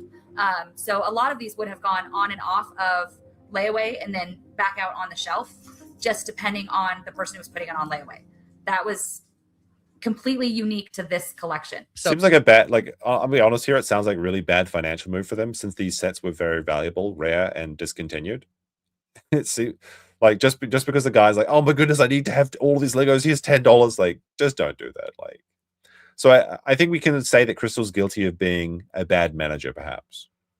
So, at the very least. I'll be honest, I don't trust Josh Johnson, but something is weird here. So a lot of these are, see, like, look at this. Like, so like it says POS final sale price, but it's listed as a layaway, but it's sold for $599. Yeah. Because it matches with the store sale price. Okay. So were they on layaway? Were they accidentally marked layaway on the spreadsheet? What's going on there? I mean, without seeing the actual sales ticket and seeing what else, like what items were sold together, what else was sold with it, I can't actually see the sales ticket. We had several layaway items in which customers were putting multiple things on layaway, paying for most of one item, and then, or they were buying, 8 different things together and then putting all of them on layaway and making payments on multiple items at the same time. Our Ewok Village was one of those cases. At some point he had, I think, like 8 or 9 different items on layaway. So they'd come in and make a payment for a bulk payment. I've got 800 things on layaway. I'm going to make $100 on my payment. One customer in particular would do that. And then when he'd gotten up high enough to pay for one set, we'd pull that set out, mark it as sold. So without seeing the actual tickets and my layaway records, I cannot answer a question any clearer than that. But I even found more than that in this POS data. I also found about $10,000 in sales that match Bryan's collection that were not marked as sold under this inventory spreadsheet. Some of our things... This is a big question that I have here, is that where's the money for this sales? ...is that were not found. Okay. Were explained by the POS system because they were found in the POS system as being sold. So like they weren't marked on the spreadsheet, but they were marked as sold via the POS system. And this is about $10,000 worth of Lego that basically were matched. Huh. See, and I don't know. Take anything happening from, let's see, sorry, I'm trying to do math here. I don't know without being able to see all of the records. There is a possibility that the consignments were ended when I wasn't at work and I just didn't go through and pull them up. They didn't get put in the consignment ticket. I hadn't gone through those consignments in a couple of months. I mean, it's very likely. I hadn't gone through the inventory in the back room in a couple of months. So it is entirely possible there were sales that were finished that I never clocked as being finished. I don't know that without going through and actually seeing it. Is this a quartering reference? I feel like I've seen this clip. But you're saying it's possible stuff was sold, not updated on this inventory list. It's entirely possible that stuff did not get updated on my spreadsheet. I'm not going to sit here and claim it's not possible. It's possible I missed things. So where does this leave us? I know some people are jumping to conclusions here, but I must remind you that on the night of November 14th, 2024, Crystal Gorman was concerned about Bryan getting paid or not getting paid. She did say this in this clip right here. Been paid his percentage yet, and if I don't have the tickets, I won't know how much I need to pay him. Now, this is a very confusing statement because it's like, I don't know how much I need to pay him. Surely it would be the store paying it, not Crystal herself, because the contract is with the store, not Crystal. Okay. So Crystal, ultimately, that's a business thing and not necessarily yours. Brandon will take, because taking on the business, he takes on all that kind of side there. So obviously one could see that and say she was intending to reconcile with Bryan. Maybe she hadn't gotten around to it. And of course, corporate will probably take a more cynical view of what she's doing by printing these receipts. But the point is, regardless of whose side you're on, I think we can all agree there's a lot of weird stuff here on all sides, abnormal stuff. Sure, maybe you can chalk some of this up to bad record keeping between the U-Haul, the layaways, the $20,000 in Lego sets that corporate called $2,000 to $5,000 that was there that night, the off-book deals. But even if we can't fully know 100%, what these weird things were about, I think they tell a story of what actually happened to Bryan's collection. In a way, multiple people, I think, are kind of right, kind of wrong. The Gormans were correct that more of that collection was there that night of the takeover than previously thought. But corporate also alleged that some of it was offsite, and that appears to be partly true, although some of that is disputed, and it looks like, way more of the collection was sold and layawayed than Bryan was paid for. But all in all, there's a lot less missing than many people think, especially if your starting number is $200,000. I estimated, and I must emphasize, estimated with bad records, that there's only about $10,000 to $20,000 in Lego that isn't explained by one of these sources. This isn't to say Bryan's been fully compensated. Much of this Bryan wasn't paid for that I know of. So I estimate he's still out about $50,000 to $83,000 for Lego he wasn't compensated for. I mean, that seems about reasonable, of course, with these different prices in the high and the low. There's essentially the running theory with the $200,000 total previously was that he was out about $115,000. So there's a discrepancy there of about $40,000, I suppose. But it's still it's life-changing money for most people, especially when you have a father that's dying, as I believe is the case with it, which is why they sold the Lego set entirely, is because the actual owner, Bryan's father, is dying of some terminal disease or something. I'm not sure what it is, but this is going to be used to pay for his medical expenses, which are insanely expensive. And I think, honestly, that's something that Bricks and Minifigs obviously should handle and make right, regardless of what a franchisee does, the new one, the old one. What about the 1,200 minifigures? That's a good question, I suppose, because they would be much smaller and easier to steal. If you're like, if the implication here is that Crystal stole a bunch of the minifigures, it's certainly possible. And some people have suggested this. Obviously, with the big box sets, those are much harder to run away with. But I just don't know. Who knows? Company behind it must stand behind their product, their service, and I can't imagine a better example of a company doing the opposite. Unfortunately, Bricks and Minifigs has chosen to deflect and dodge responsibility at most opportunities and created a really awful customer experience that has snowballed into this crazy series of events. But instead of taking accountability for that, they've taken I think, like, realistically, my interpretation of the events is that Brandon and Joshua stole the Lego sets and used them to enrich themselves through their own franchise stores by taking the Lego sets on the night of November 14th with the U-Haul truck directly to Eugene, Oregon, and then fudging the numbers and making all these like mysterious stories up. I would say that they're the ones that are absolutely guilty in this story. And maybe Crystal is guilty of some bad bookkeeping or something. Who knows? Maybe she was, I don't know, doing some shifty behavior. I don't think she took the man's Legos, though, personally, although some people have suggested that. And that leaves us with Amon, who is the CEO and friend of Joshua. He's absolutely sweeping for them. He's been caught red-handed. Boys did this thing. And I don't know why he's like going so defending them to the hilt. It's like kind of crazy behavior because his, allegedly $400 million franchise company is on the lines because of what a couple of his friends decided to do and try and get a quick buck out of this old man's Lego collection. Aggressive legal strategy, which I told him personally was a horrible idea. As of writing this, Bryan Mansell is being sued for $1.3 million as part of a legal campaign against him and Reckless Ben and any of the associates. Remember, and that's the complaint that's been filed against Bricks and Minifigures plus Amon plus Josh plus Brandon versus Ben and Bryan and keep mixing up Ben and Bryan. Ben, Bryan, and Victor Nguyen, and also the 15 John Does. They're potentially looking at $1.3 million in damages is what the Bricks and Minifigures is claiming, which could absolutely destroy these people. I mean, maybe Reckless Ben would be okay because he's getting like I don't know. But like this Bryan guy, how's he going to pay for that? Not to mention the lawyer fees. The lawyer fees alone are going to run into the hundreds of thousands of dollars with a case like this, you'd imagine. It's like it's life ruination tactics from a company that has like an uneven amount of resources to silence their critics. Bryan is the same guy who lost all these Legos at Bricks and Minifig store. And I told the CEO and COO that's ridiculous and they should drop this. Look, mistakes have been made by plenty of people here, but there's a lot more people who have inflicted self-owns, the likes of which we've rarely seen, by just choosing the worst possible path at every fork in the road. No pun intended. Now, that's actually a cute little reference there. Every fork in the road. Obviously, some people were more interested in the police corruption angle of this, but it's not really covered at all in the Coffeezilla video. But the best path to making things right, in my view, is by just making Bryan whole and moving on. Drop the aggressive legal. Yeah, this is called common sense. Clearly, just look at the situation. Give the man hundreds of thousands of dollars of Legos. Give him some money for his turmoil, and then drop the fucking lawsuit. This is the only way going forward. You cannot win by dragging people down into the depths with you. Strategy. You are a Lego store at the end of the day. You are supposed to be about fun, not about a rerun of Suits. But anyways, that's my investigation. Those are my closing thoughts. And I knew I wanted to approach everyone involved in this whole story with my results and see what they thought to close things out. Does all that make sense to you? Because I'm showing everyone in this story and saying, hey, the thing are that any of these numbers blowing your mind, or is any of this crazy to you? No, it's not crazy. But what's crazy, again, like all the photo evidence that both sides have points to there being $20,000 worth of Lego of Star Wars Lego in the store. So first, by the way, I have never seen such a bug-eyed Shadow of Innsmouth reject. This man has the Innsmouth look, if I've ever seen it before. This is pretty crazy.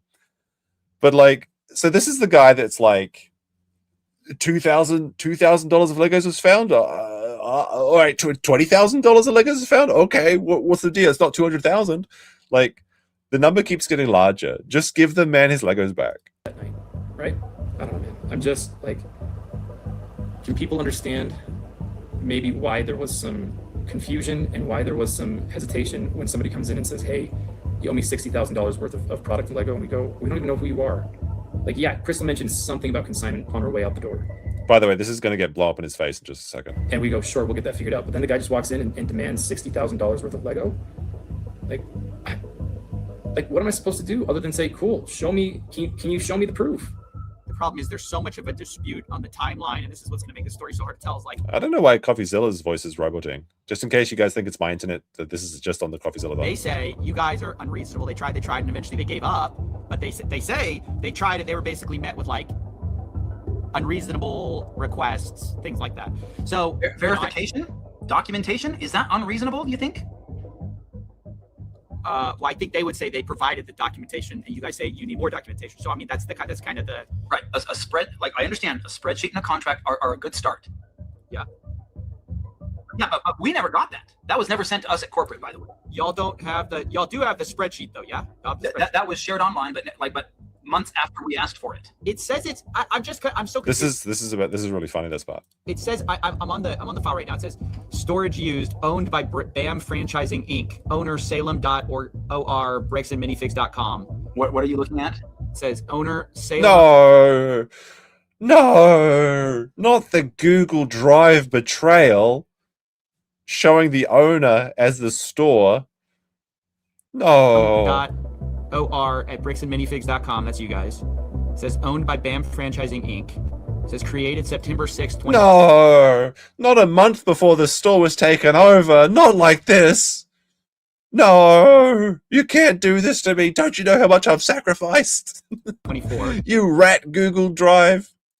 When I look at it, this is the Mansell list, I believe. Now, wait a minute, Google Drive. No. Created under so we have the y'all definitely have this. Y'all have access to this. Well, I had no idea. Like so. Oh, I just didn't know about. Oh, you got me. I didn't know. Come on now. Just. It's time to fucking stop. It's time to shave that mustache. This is the first that anybody has shown me that a spreadsheet was created using like Bricks and Minifigs Salem, and all of this stuff was archived. This is the first I've seen that this spreadsheet was created by Crystal, and we don't know how accurate it is, how up to date it was. We don't know a lot of those types of things, and understand. I appreciate you sharing this with us because we had no idea. Again, you don't know what you don't. Okay, so you're gonna restore the Lego set and drop the lawsuit now? No, and you can't, like, we don't know everything, and we don't go like looking in every nook and cranny everywhere. Like we just don't know some of those things. So maybe you should, when you take over a location, when you take over a store, maybe you should be looking in the nooks and crannies to see if there's any coins that fell behind the couch. That's there. We can now have our team go look for that. When it comes right down to it, they're going to have to make a judgment call and say, yeah, it's his corporation drive document. They've had access to this a month before the takeover at the Salem location. His entire narrative just went crumbling fucking down, and it's just embarrassing for him. It's like, if this couldn't get worse, well, it just got fucking worse. Telling the truth, the people who were taking all the pictures and say, and we couldn't take pictures of everything the night of, but we're being honest consistently, and the people who are saying, there was $5,000 there. Really? Like, that makes no sense. We've got... And even if it's just $5,000, that's still $5,000 the company would be stealing from it. The evidence, and yes, there's a discrepancy. We acknowledge we did not take pictures of everything, but does that mean that the discrepancy is, oh, and therefore these missing, percentage, whatever that would be, 5%, is some magical other place? Or it was sitting there in the store and we didn't get pictures of it. If I messed up, explanation. If I messed up on my record keeping, I will take accountability for that. It's possible. And I think she did. I think she had some sloppy bookkeeping. And I feel like running a Lego company should be one of the easiest bookkeeping companies of all times, because all of the pieces have their own little identification numbers. Like, if you're like running a grocery store or something, maybe you lose a few apples or something from spillage or something like that. Maybe, like, I don't know how many apples are in store. Like, no. But like with these Lego sets that literally have these numbers on the side of the box, make it very easy to track, which is why that Coffeezilla was even able to put this together in the first place, by just looking at the photos and looking at the barcode numbers. Well, not the barcode numbers, but the Lego set identification numbers. And of course, there'll be some like loose figures and things like that along the ways, which is the minifigs, which they were accounting for though as well. If my staff And like furthermore, like Bricks and Minifigs as a business runs off this idea that they know exactly how much every Lego piece is worth, so that they can lowball you to resell your stuff when you come in and get store credit. Didn't draw attention that consignments had left out, so I'd move them to the thing. Any of that, I will take accountability to that.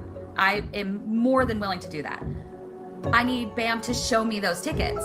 As they promised to do. I will sit down with Bryan and talk this over and figure out what we missed and where it was missed and how it was missed and make that right with him. I mean, that's new information no one's ever found out, so that's like awesome. They're going to lose hundreds of millions of dollars because of their own wrongdoing.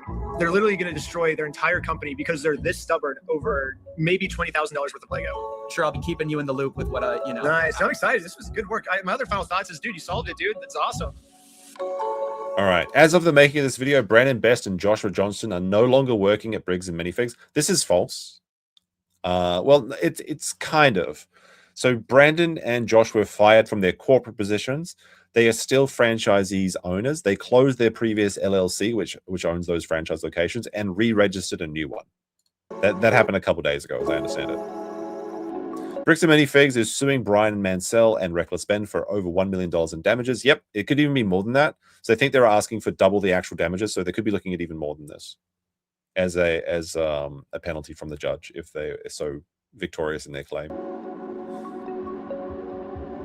Restraining order is now in effect against Reckless Ben to prevent him from speaking about Bricks and Minifigs. So this is the thing that's also very frustrating is part 3 allegedly. How's it going, expert? Allegedly part 3 is available and ready to go right now. So Ben could drop part 3, and part 3 includes some of the information such as Ben has alleged that that Joshua and Brandon were calling the cops, calling in bomb threats on their own company and claiming they were Ben.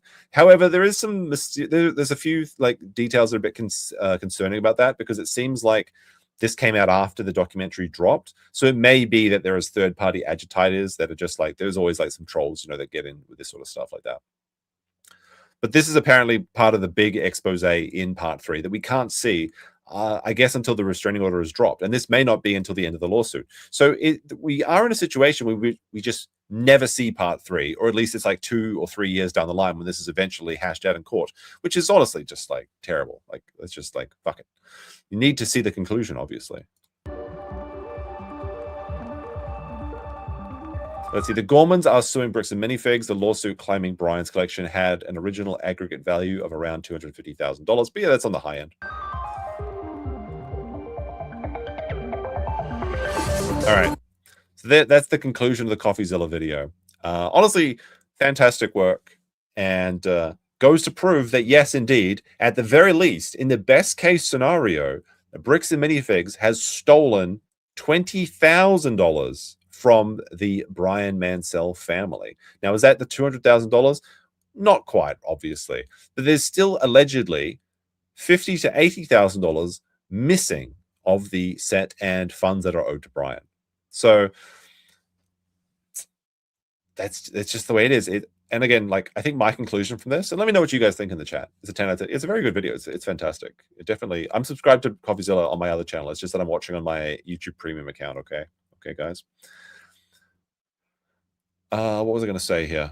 All right. So the conclusion of all of this, the Lego story. And by the way, yes, the fundraiser is up to, it might even be up over $500,000 right now. I don't know. It's up to $488,000. My conclusion from this story is that the $20,000 in the store that's confirmed to be stolen by the photographs taken by Mrs. Gorman on the night of the takeover, I believe that this was stolen by Joshua Johnson and Brandon Best. It was then taken in the U-Haul that very night of November 14th, I think is the date. On November 14th, directly to the Eugene, Oregon store, which they own. And then they use that to fill up their own stock, their own shelves. At least, maybe not all of it, obviously, because some of it was sold in the Salem location after this date. But like these stores, according to the third-party ex-employee, these stores were struggling. So they used this, the unjust enrichment of taking over this person's franchise, to line their own pockets. And then, after this came to light, most likely Amon didn't know about this until Reckless Ben started pressing him. But then he absolutely doubled down and swept for his boys, who he's very good friends with Joshua Johnson. And I guess to the point of corporate self-deletion is what he's doing here. It's really crazy that he's going down with the ship for whatever reason. Anyway, I think that might be the last piece of Lego news that we get for a long while, actually, unless the lawsuit is dropped, because if this goes into actual court proceedings, it's going to take fucking forever. So this may be the last Lego stream, and the conclusion of the story as best we can get it. Although I will, of course, do an update if something comes to light. I do apologize for the early stream issues. I'll try and do better next time. I got to do better. We'll see how it goes. Until then, next time, guys, I'm going to take off for the rest of the day, as I've got some work to do. That's why I'm actually dressed up today. And are you going to cover the Ralph mail? Probably not. The thing is with Ralph is I personally find Ralph's situation very entertaining. And even though Ralph is a very bad guy, he has this ability to be very funny and say these things that like no one else. He has this mimetic quality to him, which is one of his strongest strengths. But the thing with Ralph is he's basically too toxic to cover, because he'll just wake up on the wrong side of a bed and start striking people and things like that. So like it's basically pointless to cover Ralph on YouTube. And because of that, Ralph's own streams suffered, because it's good to have people in drama with you, even if you're on the winning, or it doesn't matter if you're on the winning or losing side. If people are talking about you, your name is getting out there and you're being advertised. And I think there's a lot of people that get very upset when they get talked about, and then they start removing all of the controversy about themselves, or at least trying to, and then they inevitably get forgotten because of that. There's a lot of other stuff that I do want to cover, not today, but in the future. I guess I could say a couple of things right now. Apparently, Ethan Klein is suing iDubbbz in Canada, which is I'm on two minds about this. Do you think this is based or not, chat? One, if you agree with Ethan. Two, if you think it's if you disagree with Ethan, because like obviously it's funny to see iDubbbz get felted more. However, Ethan is abusing the very aggressive and draconian Canadian defamation laws, which is kind of bullshit, to be honest. So I'm going to be, while it is very funny to see iDubbbz like suffer, I don't think that Ethan should be bringing this lawsuit against him.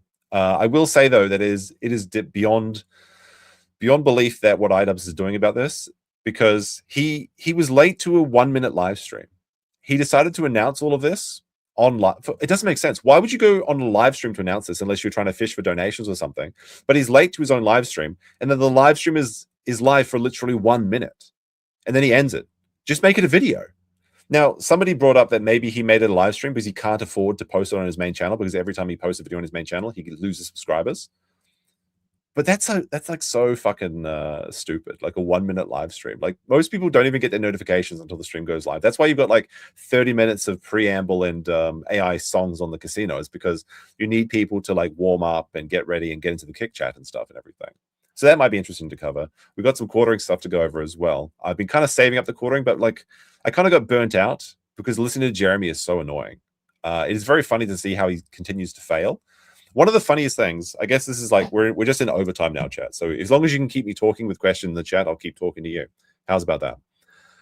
One of the funniest things with the quartering right now is that he was trying to brag on, let me just bring this up real quick, because I think it was from, I think Wormy Dermy pointed this out. Wormy Dermy has been doing some great coverage. You should check him out if you have the chance. Here it is.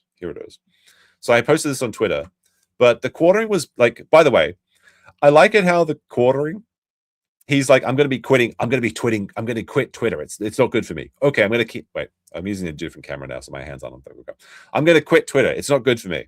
Okay, well, I need to use Twitter for grok and for farming stories. Okay, I need to reactivate the quartering account so that I can prevent people from stealing my handle and then posing as me. Okay, I'm just using Twitter now. Obviously, like, everyone predicted he would be back on Twitter, and now he's just going back into his it's like nothing ever changed. He's just back in full style now, which is great, because it means that when he gets on Miller time in the inevitable future, he's going to start posting random things while he's drunk again. But anyway, so this Scott Almore guy says, surprised you didn't set up one of your so I think this was in response to Quartering was bragging about his coffee company. I don't want to take too much away from this, because then I won't be able to talk about it in the future. But basically, Quartering was pretending that he's doing fine and the coffee company is the best it's ever doing. So this guy says, surprised you didn't set up for one of your failing coffee companies. And he said, sold 802 bags on Amazon alone yesterday, not including our websites and subscriptions. If that's failing, please let me fail harder. Get yours at Coffee Brand Coffee. Now, that's quarter tweeting. Yeah. Now, the thing about this is we know, and by the way, Jeremy Wemmy says, I find it funny that the quartering started marking down products to 75%. It magically started to break records. That's the thing, is that quartering's stuff only sells if it's on a 75% discount. But the quartering always says he's successful without showing you his revenue. So he'll say like he's got like 10 billion views on YouTube, but then he'll hide the revenue tab because he's not making any fucking money. And there's the same thing here. Maybe he did sell 802 bags on Amazon yesterday alone. However, we know from Jeremy's own statements that he only makes $1 a bag, right? So at most, he made $800 yesterday. However, Amazon, much to Jeremy's chagrin, charges a 30% marketplace or vendor fee. So you're already 30% of this is gone, and it's gone. And also, it was marked down 75%. So I did the numbers. I said, the quartering has said many times he makes $1 a bag on Amazon. He often complains about the 30% listing cut. So what he's bragging about here is he made $140 yesterday. No wonder he deletes. So he made, even if he sells almost 1,000 bags of coffee a day, he's barely making $200. That's what it is. It's pretty bad. There's some other stuff with this as well. Like I think like Scarlett and Ralph or something we're going after him. I don't know. I'll have to check. I'm like very behind on my Kiwi. I'm very behind on my Kiwi Farms homework, which I'm going to be doing after this stream to try and make a really good stream next time to make up for the scuffed start. Basically, because my internet is shit. But actually, good news because I will be moving soon. Which I know just 2 more weeks. Trust the plan, and we'll definitely be moving. Yeah, he was making $1 bag before the discounts. Ricada got a 12-hour ban for Twitter. Really? That's good for him. He needs a break. Like, I saw that he was posting hundreds of messages in a Discord about Aaron or something. Like, having a forced detox from Twitter is probably the best thing for Ricada. He needs to get off the internet. Like these terminally online people, they're just like, it's not good for your mental health. What can I say? He's full of lies, drunk on Fireball. That's very true. I quit Twitter before Elon took over. I never felt the need to go back. You know what's crazy is like, I made a shit post the other day and it went viral and it got like 80,000 likes or something. So I don't know. Apparently Twitter money is going to be coming my way in like 2 weeks because I wasn't monetized on Twitter until this event. And then I was like, all right, there's like, do you want to monetize your Twitter? I'm like, sure, why not? If I'm shit posting there, maybe I'll get paid for it. I don't know. Do you guys want to know? Should I post that in the Discord when I get paid out from my first Twitter account? I assume it's going to be like $5 or something, and it's going to be very embarrassing. But who knows? Who knows? Who knows? Who knows?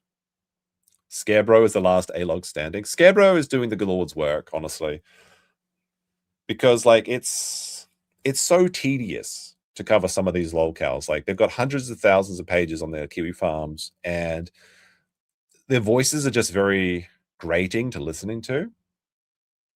So I don't know. Scarebro has been holding down the fort. I think this is how bad it's gotten in the Baldoverse. Is I think Alyssa is even tired of covering this shit. So it's not good, bros. And again, this is kind of like leads back into what someone was asking earlier about, are you going to cover Ralph? It's like these people make themselves unwatchable, or they start striking people, or they start going after these people to the point where people like, you know what? I just won't talk about you. I'll talk about something else. And that's when you really do die, right? Because you can survive having these massive drama things. Like if Nick had kept streaming after the arrest, he probably would have kept a majority of his audience. Just, I mean, everyone that had any morals left, obviously, because they didn't want to be around a man that was, you know, doing those things to his kids, having them test positive for cocaine and stuff. But, you know, if you just stay consistent, there's a lot of people that just keep watching you for whatever reason. Look at it with Destiny and Hassan and things like that. All right, guys. I think that's enough rambling. I'll be back in the next couple of days. Maybe we'll do a test gaming stream to make sure the internet's working properly. I don't know. But until then, peace. Have a good day. And I'll see you next time. Bye. Yeah, can I not press the end stream button? What the fuck is happening here? I can't even end my own stream. There is